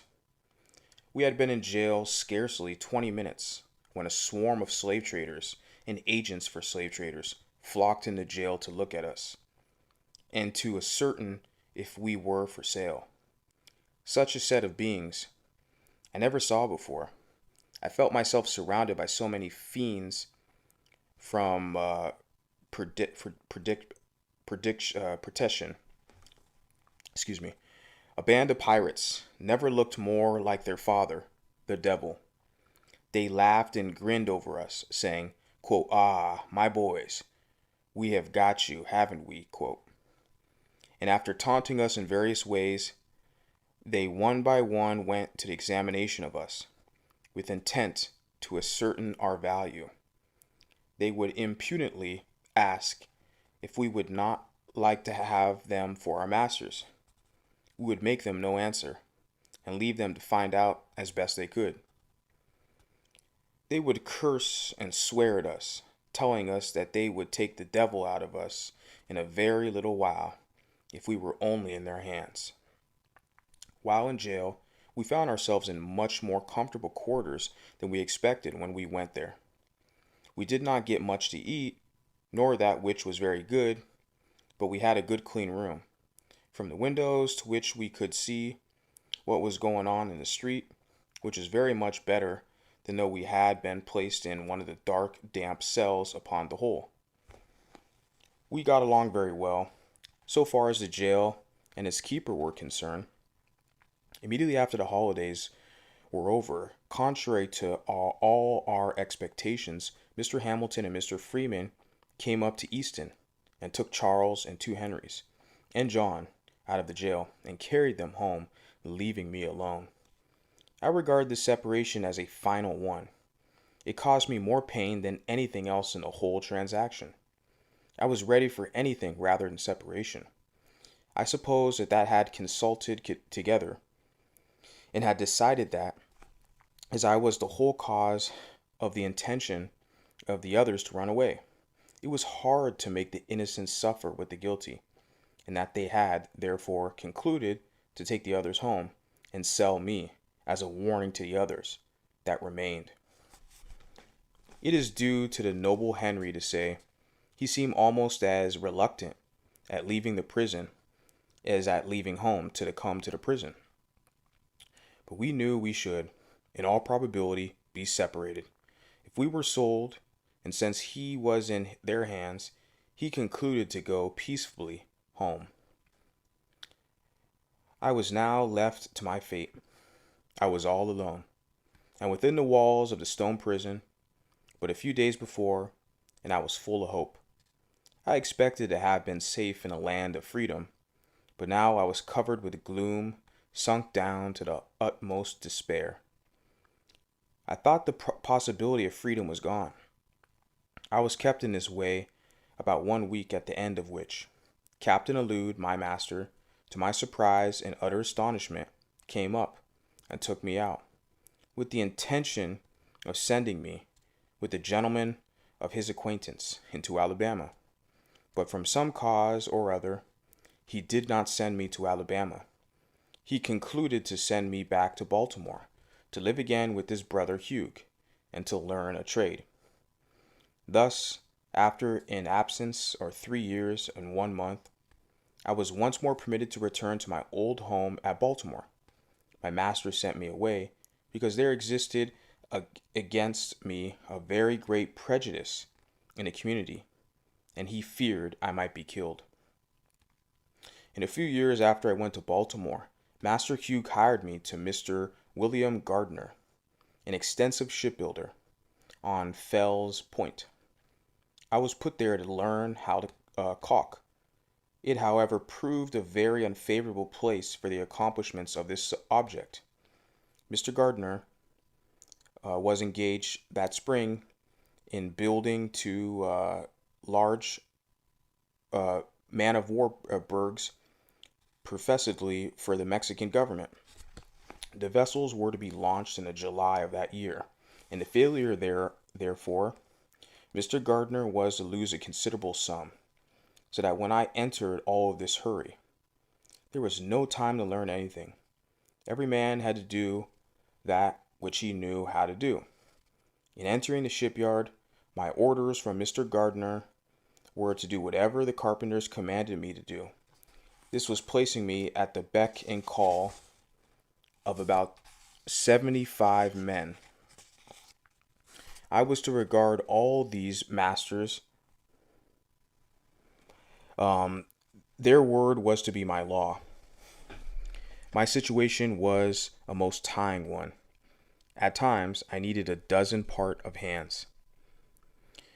I was called a dozen ways in the space of a single minute. 3 or 4 voices would strike my ear at the same moment. It was Fred. Come help me. Can't this timber here? Fred, come carry this timber yonder. Fred, bring that roller here. Fred, go get a fresh can of water. Fred, come help me saw the end of this timber. Fred, go quick and get the crowbar. Fred, on the end of this fall. Fred, go to the blacksmith's shop and get a new punch. Hurrah, Fred. Run and bring me a cold chisel. I say, Fred, bear a hand and get up a fire as quick as lightning under the stream box. Hollo, nigger, come turn this grindstone. Quote, come, move, and browse this timber forward. I say, darky, blast your eyes. Why don't you heat up some pitch? Hallo. 3 voices at the same time. Quote, come here, go there. Hold on where you are. Damn you. If you move, I'll knock your brains out. End quote. This was my school for 8 months, and I might have remained there longer, but for a most horrid fight I had with 4 or 5 apprentices, in which my left eye was nearly knocked out, and I was horribly mangled in other respects. The facts in the case were these. Until a very little while after I went there, white and black ship carpenters worked side by side, and no one seemed to see any impropriety in it. All hands seemed to be very well satisfied. Many of the black carpenters were freemen. Things seemed to be going on very well. All at once, the white carpenters knocked off and said they would not work with free-colored workmen. Their reason for this, as alleged, was that if free-colored carpenters were encouraged, they would soon take the trade into their own hands, and poor white men would be thrown out of employment. They therefore felt called upon at once to put a stop to it, and taking advantage of Mr. Gardner's necessities, they broke off, swearing they would work no longer unless he would discharge his black carpenters. Now, though, this did not extend to me in form. It did reach me, in fact. My fellow apprentices very soon began to feel it degrading to them to work with me. They began to put on airs and talked about the, quote, niggers taking the country, saying we all ought to be killed. And, being encouraged by the journeymen, they commenced making my condition as hard as they could by hectoring me around, and sometimes striking me. I, of course, kept the vow I made after the fight with Mr. Covey and struck back again, regardless of consequences. While I kept them from combining, I succeeded very well, for I could whip the whole of them, taking them separately. They, however, at length combined and came up upon me, armed with sticks, stones, and heavy handspikes. One came in front of me, a half brick. There was one at each side of me, and one behind me. While I was attending to those in the front, on the either side, the one behind ran up with the handspike and struck me a heavy blow upon the head. It stunned me. I fell, and with this they all ran upon me and fell to beating me with their fists. I let them lay on for a while, gathering strength. In an instant, I gave a sudden surge and rose to my hands and knees. Just as I did that, one of the number gave me, with his heavy boot and powerful kick to the left eye. My eyeball seemed to have burst. When they saw my eye closed and badly swollen, they left me. With this I seized the handspike and for a time pursued them. But here the carpenters interfered, and I thought I might as well give up. It was impossible to stand my hand against so many. All this took place in sight of not less than 50 white ship carpenters, and not one interposed a friendly word. But some cried, "Kill the damn nigger! Kill him, kill him! He struck a white person." I found my only chance for life was in flight. I succeeded in getting away without any additional blow, and barely so, for to strike a white man is death by lynch law, and that was the law in Mr. Gardner's shipyard. Nor is there any much or any clout out of Mr. Gardner's shipyard. I went directly home and told the story of my wrongs to Master Hughes, and I am happy to say of him, irreligious, as he was, his conduct was heavily compared with that of his brother Thomas under similar circumstances. He listened attentively to my narration of the circumstances leading to the savage outrage, and gave many proofs of his strong indignation of it. The heart of my once overkind mistress was again melted into pity. My puffed out eye and blood-covered face moved her to tears. She took a chair by me, washed the blood from my face, and, with a mother's tenderness, bound up my head, covering the wound eye with a lean piece of fresh beef. It was almost compensation for my suffering to witness, once more, a manifestation of kindness from this. My once affectionate old mistress, Master Hughes, was very much enraged. He gave expression to his feelings by pouring out curses upon his heads and those who did the deed.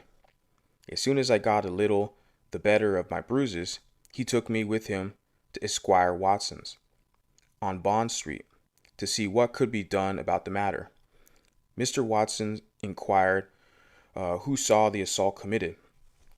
Master Hughes told him it was done in Mr. Gardner's shipyard at Midbay, where there were a large company of men at work. Quote, "As to that," he said, quote, "the deed was done, and there was no question as to who did it." Quote, his answer was, he could do nothing in the case. He could do nothing in the case unless some white man would come forward and testify. He could issue no warrant on my word. If I had been killed in the presence of 1,000 colored people, their testimony combined would have been insufficient to have arrest of one of the murderers. Master Hughes, for once, was compelled to say this state of things was too bad. Of course, it was impossible to get any white man to volunteer his testimony in my behalf and against the white young men.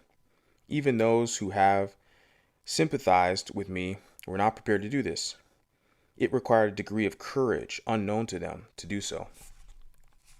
For just at that time, the slightest manifestation of humanity toward a colored person was denounced as abolitionism, and that name subjected its bearer to frightful liabilities.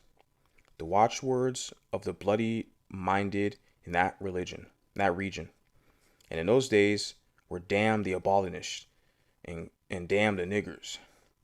There was nothing done, and probably nothing would have been done if I had been killed. Such was, and such remains, the state of things in the Christian city of Baltimore. Master Hughes, finding he could get no refuss, to let me go back again to Mr. Gardner. He kept me, himself, and his wife dressed my wound till I was again restored to health. He then took me into the shipyard of which he was foreman, in the employment of Mr. Walter Price. There I was immediately set to caulking, and very soon learned the art of using my mallet and irons. In the course of 1 year from the time I left Mr. Gardner's, I was able to command the highest wages given to the most experienced caulkers. I was now of some importance to my master. I was bringing him from $6 to $7 per week. I sometimes brought him $9 per week. My wages were $1.50 a day. After learning how to caulk, I sought my own employment, made my own contracts, and collected the money which I'd earned. My pathway to become much more smooth than before, my condition was now much more comfortable. When I could get no chalking to do, I did something. During these leisure times, those old notions about freedom would steal over me again. When in Mr. Gardner's employment, I was kept in such a perpetual whirl of excitement. I could think of nothing, scarcely, but my life. And in thinking of my life, I almost forgot my liberty. I have observed this, my experience of slavery,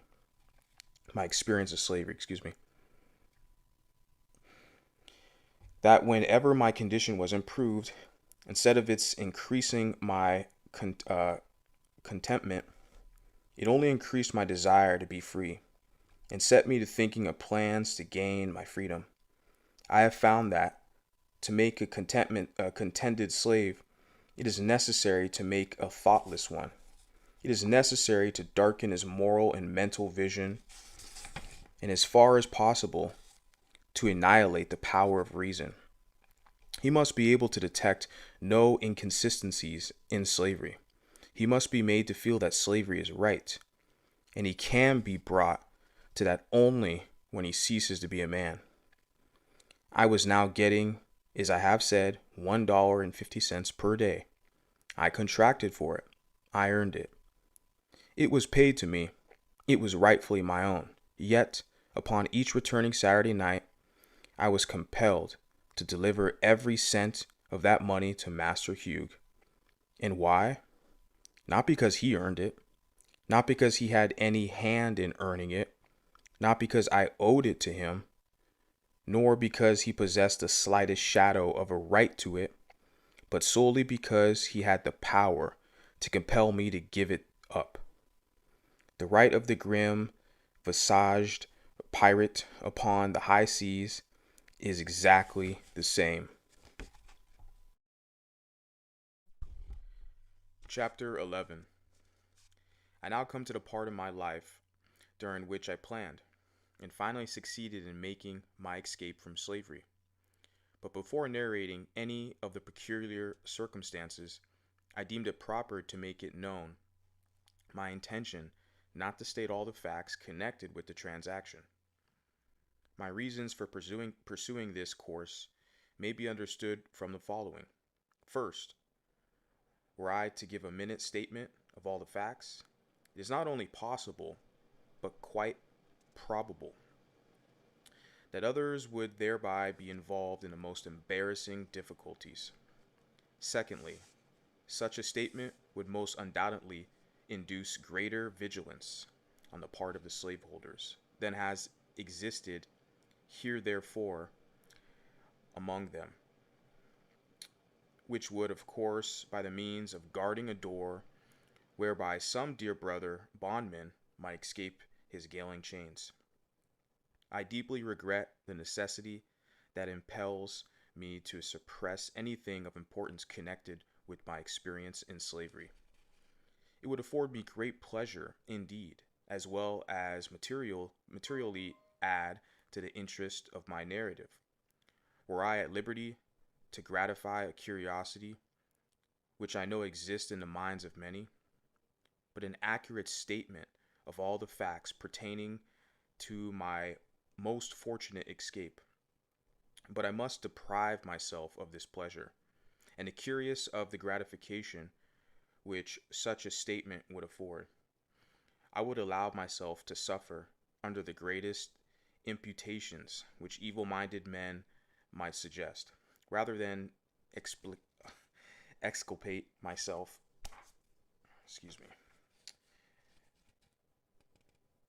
rather than explicate myself and thereby run the hazard of closing the slightest avenue by which a brother slave might clear himself of the chains and fetters of slavery. I have never approved of the very public manner in which some of our Western friends have conducted what they call the Underground Railroad, but which I think, by their open declarations, has been made most emphatically the Underground Railroad.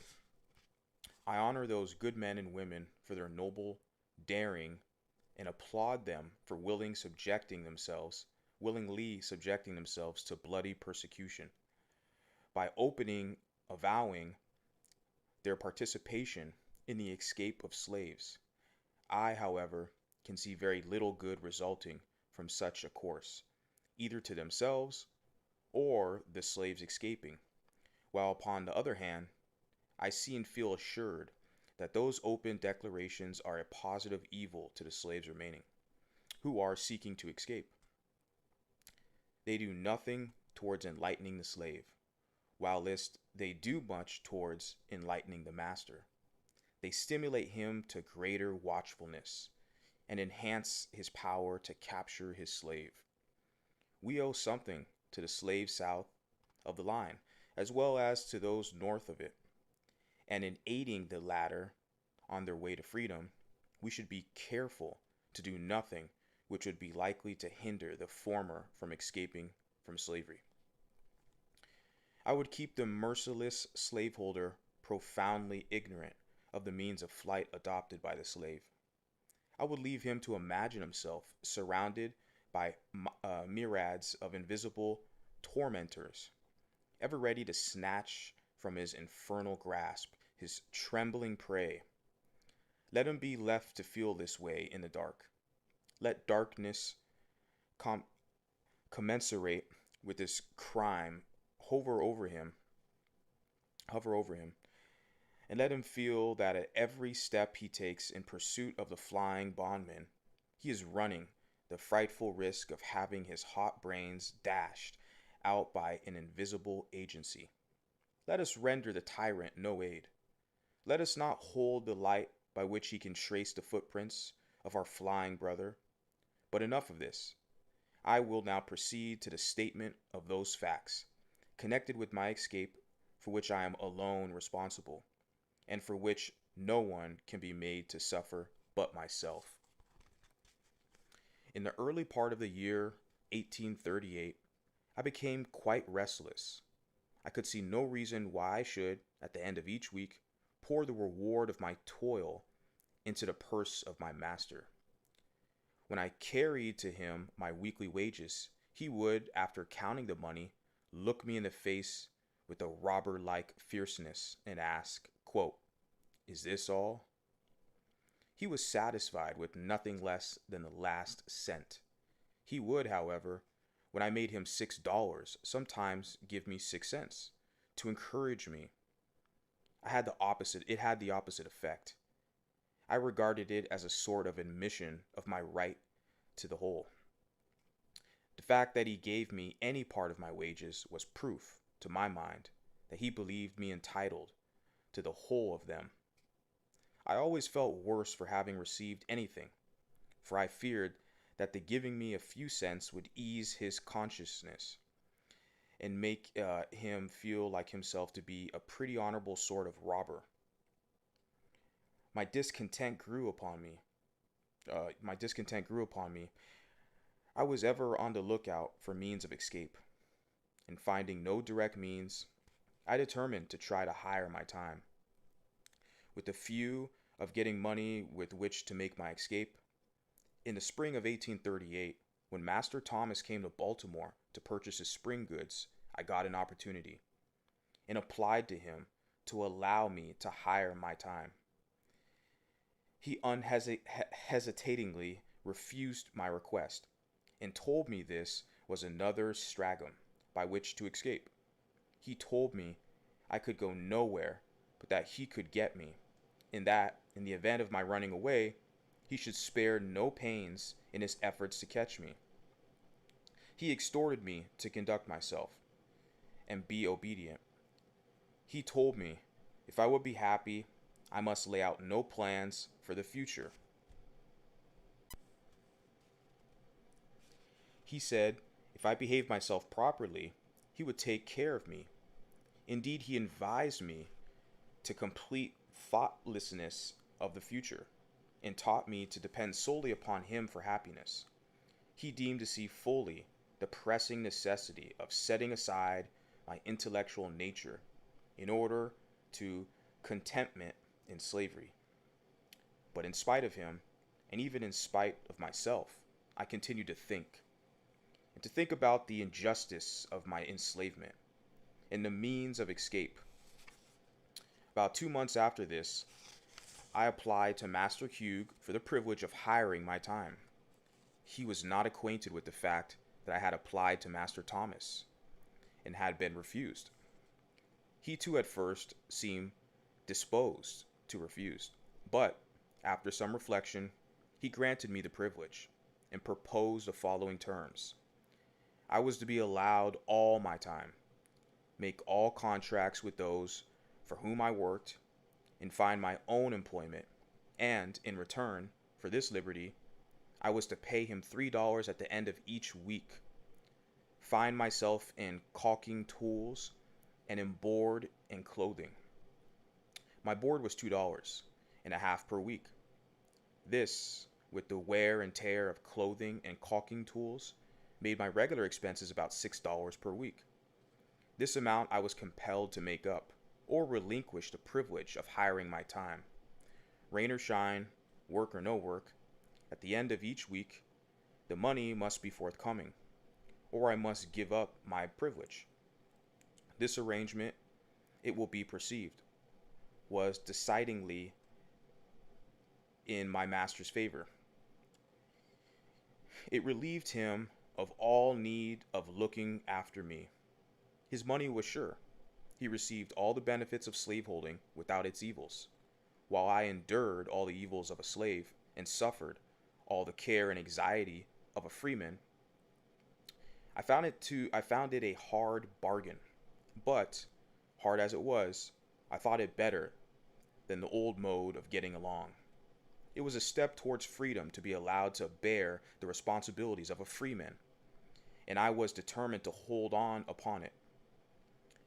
I bent myself to the work of making money. I was ready to work at night as well as day, and by the most untiring perseverance and industry, I made enough to meet my expenses and lay up a little money every week. I went on thus from May till August. Master Hugh then refused to allow me to hire my time longer. The ground for his refusal was a failure on my part, one Saturday night, to pay him for a week's time. This failure was occasioned by my attending a camp meeting about 10 miles from Baltimore. During the week, I had entered into an engagement with a number of young friends to start from Baltimore to the campground earlier Saturday evening, and being detained by my employer, I was unable to get down to Master Hugh's without disappointing the company. I knew that Master Hughes was in no special need of the money that night. I therefore decided to go to the camp meeting, and upon my return pay him the $3. I stayed at camp meeting one day longer and than I intended when I left. But as soon as I returned, I called upon him to pay him what he considered his due. I found him very angry. He could scarce restrain his wrath. He said he had a great mind to give me a severe whipping. He wished to know how I dared to go out of the city without asking his permission. I told him I hired my time, and while I paid him the price which he asked for it, I did not know that I was bound to ask him when and where I should go. This reply troubled him, and after reflecting a few moments, he turned to me and said I should hire my time no longer, that the next thing he should know of, I would be running away. Upon the same plea, he told me to bring my tools and clothing home forthwith. I did so, but instead of seeking work, as I had been accustomed to do previously to hiring my time, I spent the whole week without the performance of a single stroke of work. I did this in retaliation. Saturday night, he called upon me as usual for my week's wages. I told him I had no wages. I had done no work that week. Here we were upon the point of coming to blows. He raved and swore his determination to get hold of me. I did not allow myself a single word, but was resolved. If he laid the weight of his hand upon me, it should be blow for blow. He did not strike me, but told me that he would find me in constant employment in future. I thought the matter over during the next day, Sunday, and finally resolved upon the 3rd day of September as a day upon which I would make a second attempt to secure my freedom. I now had 3 weeks during which to prepare for my journey. Early on Monday morning, before Master Hugh had time to make any engagement for me, I went out and got employment of Mr. Butler at his shipyard near the drawbridge upon what is called the city block, thus making it unnecessary for him to seek employment for me. At the end of the week, I brought him between $8 and $9. He seemed very well pleased and asked why I did not do the same the week before. He little knew what my plans were. My object in working steadily was to remove any suspicion he might entertain of my intent to run away. And in this I succeeded admirably. I suppose he thought I was never better satisfied with my condition than at the very time during which I was planning my escape. The 2nd week passed, and again I carried him my full wages, and so well pleased was he that he gave me 25 cents, quite a large sum for a slaveholder to give a slave, and bade me to make good use of it. I told him I would. Things went out without very smoothly indeed, but within there was trouble. It is impossible for me to describe my feelings as the time of my contemplated start drew near. I had a number of warm-hearted friends in Baltimore, friends that I loved almost as I did my life. Any thought of being separated from them forever was painful beyond expression. It is my opinion that thousands would escape from slavery who now remain, but for the strong cords of affection that bind them to their friends. The thought of leaving my friends was decidedly the most painful thought with which I had to contend. The love of them was my tender point and shook my decision more than all things else. Besides, the pain of separation, the dread and apprehension of failure exceeded what I had experienced at my first attempt. The appalling defeat I then sustained returned to torment me. I felt assured that, if I failed in this attempt, my case would be a hopeless one. It would seal my fate as a slave forever.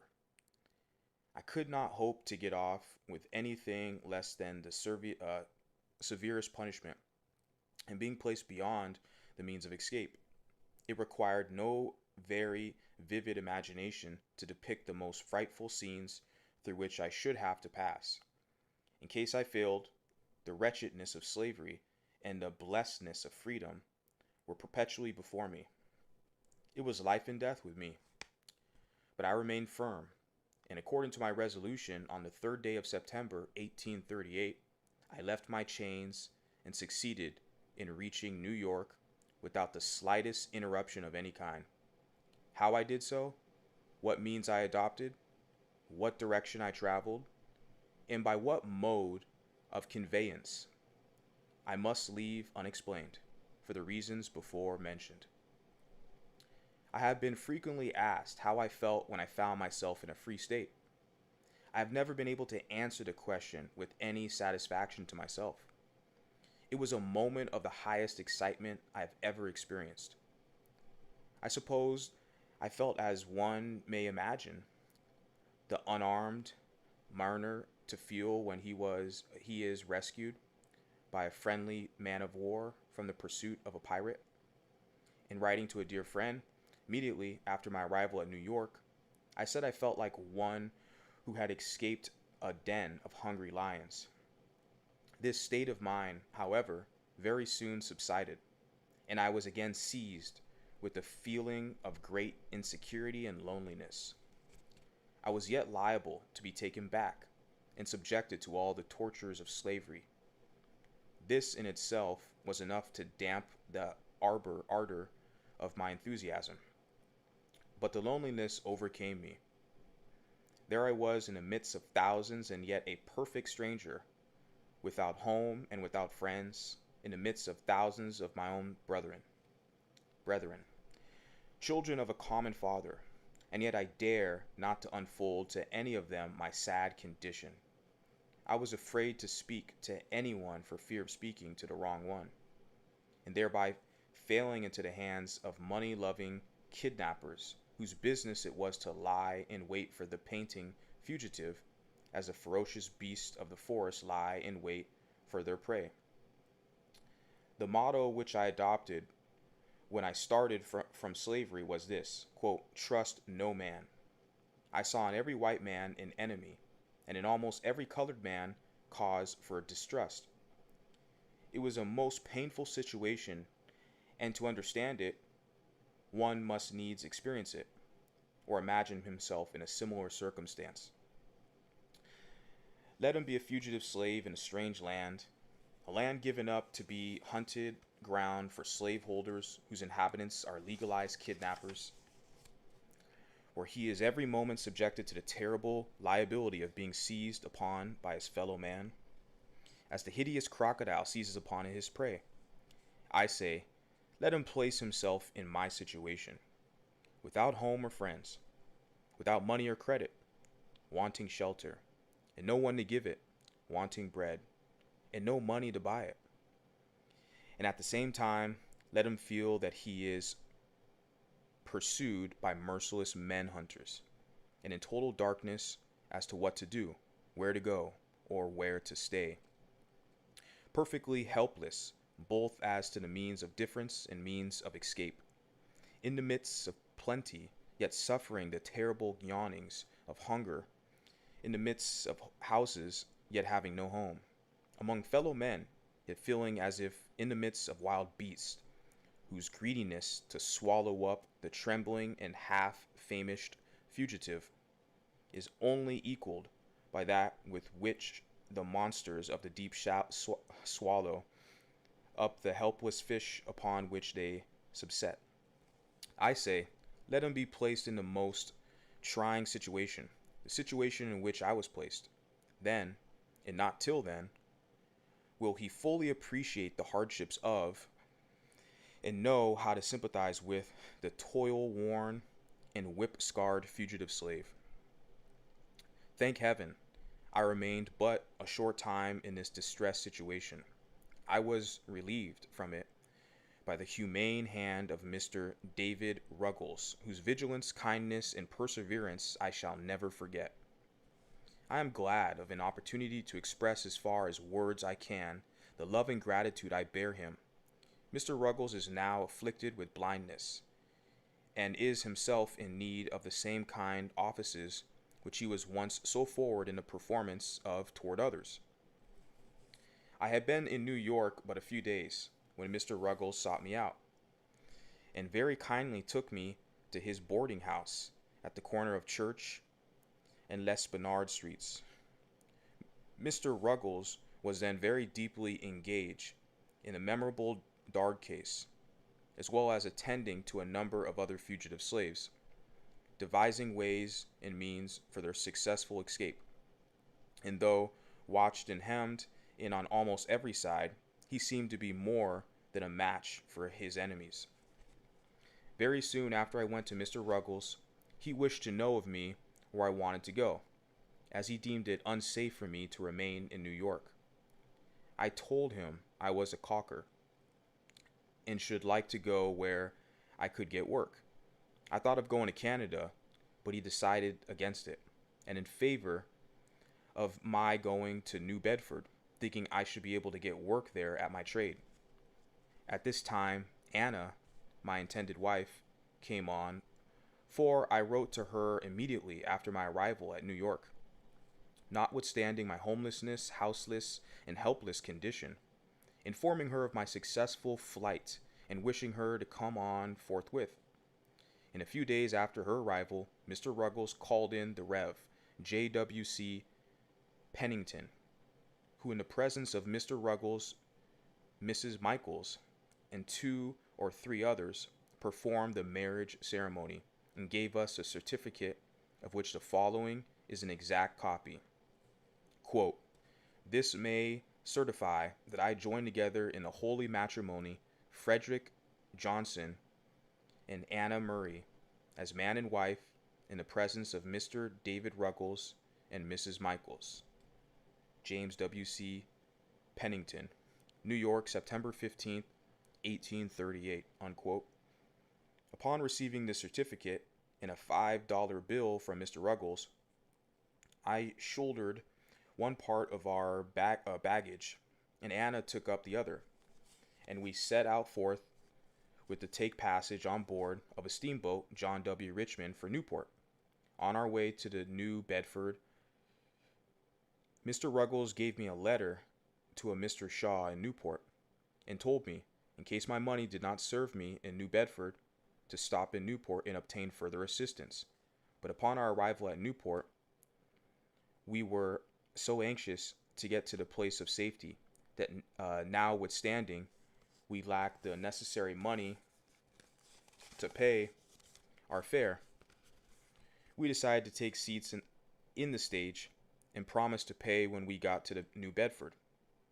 We were encouraged to do this by 2 excellent gentlemen, residents of New Bedford, whose names I afterward ascertained to be Joseph Ricketson and William C. Tabor. They seemed at once to understand our circumstances, and gave us such assurance of their friendliness as put us fully at ease in their presence. It was good indeed to meet with such friends at such a time. Upon receiving New Bedford, we were directed to the house of Mr. Nathan Johnson, by whom we were kindly received and hospitality provided for. Both Mr. and Mrs. Johnson took a deep and lively interest in our welfare. They proved themselves quite worthy of the name abolitionist. When a stage driver found us unable to pay our fare, he held on upon our baggage as in security for the debt.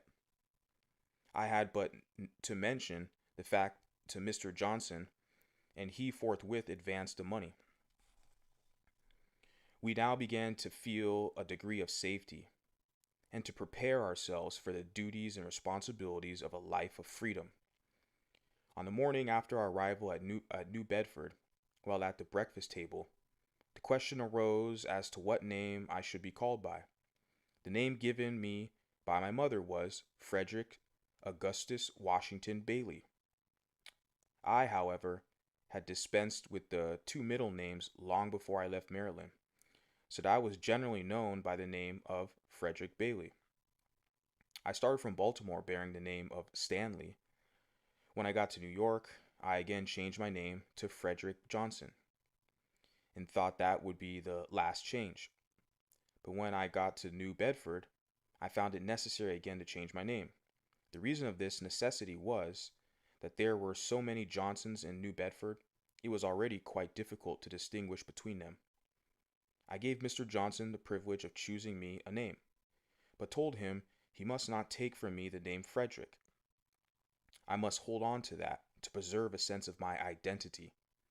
Mr. Johnson had just been reading the quote, Lady of the Lake quote, and at once suggested that my name be quote, Douglas. From that time until now, I have been called Frederick Douglass, and as I am more widely known by the name than by either of the others, I shall continue to use it as my own. I was quite disappointed at the general appearance of things in New Bedford. The impression which I had received respecting the character and condition of the people of the North, I found to be singularly erroneous. I had very strangely supposed while in slavery that few of the comforts and scarcely any of the luxuries of life were enjoyed at the North, compared with what we enjoyed by slaveholders of the South. I probably came to all this conclusion from the fact that Northern people own no slaves. I suppose that they're about upon a level with the non-slaveholding population of the South. I knew they were exceedingly poor, and I had been accustomed to regard their poverty as the necessary consequence of there being no slaveholders.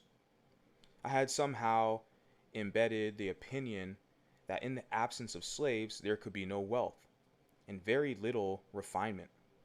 And upon coming to the North, I expected to meet with a rough, hard-handed, and uncultivated population living in the most Spartan-like simplicity, knowing nothing of the case, luxury, pomp, and grandeur of Southern slaveholders.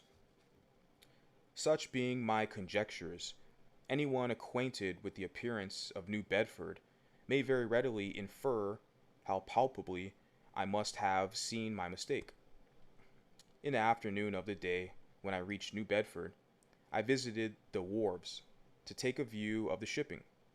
Here I found myself surrounded with the strongest proofs of wealth lying at the wharves, and riding in the steam I saw many ships of the finest model, in the best order, and of the largest size. Upon the right and left I was walled in by granite granite warehouses and of the widest dimensions, stowed to their utmost capacity with the necessities and comforts of life. Aided to this, almost everybody seemed to be at work, but noiselessly so, compared with what I had been accustomed to in Baltimore. There were no loud songs heard from those engaged loading and unloading ships. I heard no deep oaths of horrid curses on the laborer. I saw no whipping of men, but all seemed to go smoothly on. Every man appeared to understand his work, and went at it with a sober yet cheerful earnestness, which betokened the deep interest which he felt in what he was doing, as well as a sense of his own dignity as a man. To me, this looked exceedingly strange. From the wharves, I strolled around and over the town, gazing with wonder and admiration at the splendid churches, beautiful dwellings, and finely cultivated gardens, evincing an amount of wealth, comfort, taste, and refinement, such as I have never seen in any part of slaveholding Maryland. Everything looked clean, new, and beautiful. I saw few or no dilapidated houses, with poverty-stricken inmates, no half-naked children or barefooted women, such as I had been accustomed to see in Hillsborough, Easton, St. Michael's, and Baltimore. The people looked more able, stronger, healthier, and happier than those of Maryland. I was, for one, made glad by a view of extreme wealth, without being saddened by seeing extreme poverty. But the most astonishing as well as the most interesting thing to me was the condition of the colored people. a great many of whom, like myself, had escaped uh, thither as a refuge from the hunters of men, I found many who had not been 7 years out of their chains, living in finer houses and eventually, evidently, enjoying more of the comforts of life than the average of slaveholders in Maryland. I will venture to assert that my friend Mr. Nathan Johnson, of whom I can say with a grateful heart, I was hungry, and he gave me meat, I was thirsty, and he gave me a drink, I was a stranger, and he took me in, lived in a neater house, dined at a better table, took, paid for, and read more newspapers, better understood the moral, religious, and political character of the nation than 9/10 of the slaveholders in Talbot County, Maryland. Yet Mr. Johnson was a working man. His hands were hardened by toil, and not his alone, but those of Mr. Johnson's. I found the colored people much more spirited than I had supposed they would be. I found among them a determination to protect each other from the bloodthirsty kidnapper at all hazards. Soon after my arrival, I was told of a circumstance which illustrated their spirit. A colored man and a fugitive slave were on unfriendly terms. The former was heard to threaten the latter with informing his master of his whereabouts. Straightway a meeting was called among the colored people. Under the stereotypes notice, quote, business of importance, quote, the betrayer was invited to attend.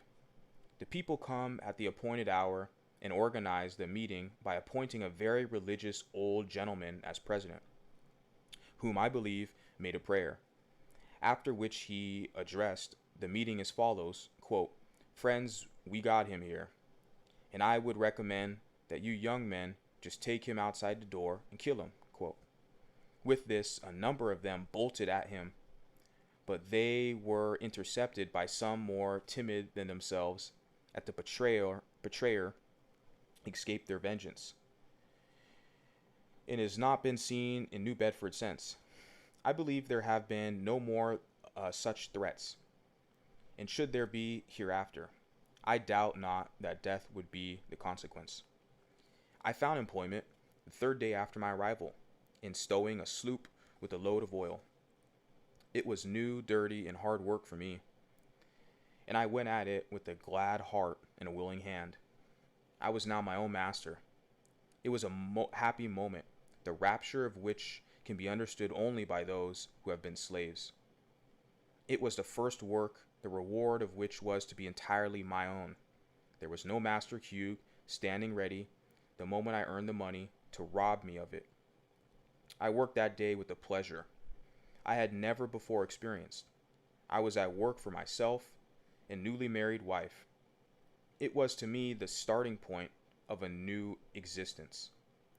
When I got through with the job, I went in pursuit of a job of caulking, but such was the strength of prejudice against color among the white caulkers that they refused to work with me, and of course, I could get no employment. Finding my trade of no immediate benefit, I threw off my caulking habiliments and prepared myself to do any kind of work I could get to do. Mr. Johnson kindly let me have his wood horse and saw, and I very soon found myself a plenty of work. There was no work too hard, none too dirty. I was ready to saw wood, shovel coal, carry wood, sweep the chimney, or roll oil casks, all of which I did for nearly 3 years in New Bedford, before I became known to the anti-slavery world. In about 4 months after I went in New Bedford, there came a young man to me and inquired if I did not wish to take the, quote, liberator. I told him I did, but just having made my escape from slavery, I remarked that I was unable to pay for it then. I, however, finally became a subscriber to it. The paper came, and I read it from week to week with such feelings as it would be quite idle for me to attempt to describe. The paper became my meat and my drink, My soul was set all on fire. Its sympathy for my brethren in bonds, its scorching denunciations of slaveholders, its faithful exposures of slavery, and its powerful attacks upon the upholders of the institution sent a thrill of joy through my soul, such as I had never felt before. I had not long been a reader of the quote Liberator before I got a pretty correct idea of the principles, measures, and spirit of the anti-slavery reform. I took right hold on the cause. I could do but little, but what I could, I did with a joyful heart, and never felt happier than when in an anti-slavery meeting. I seldom had much to say at the meetings, because what I wanted to say was said so much better by others. But while at attending an anti-slavery convention at Nantucket on the 11th of August 1841, I felt strongly moved to speak, and was at the same time much urged to do so by Mr. William C. Coffin, a gentleman who had heard me speak in the colored people's meetings at New Bedford. It was a severe cross, and I took it reluctantly. The truth was, I felt myself a slave, and the idea of speaking to white people weighed me down. I spoke but a few moments, when I felt a degree of freedom, and said what I desired with considerable ease. From that time until now, I have been engaged in pleading the cause of my brethren. With what success and with what devotion, I leave those acquainted with my labors to decide.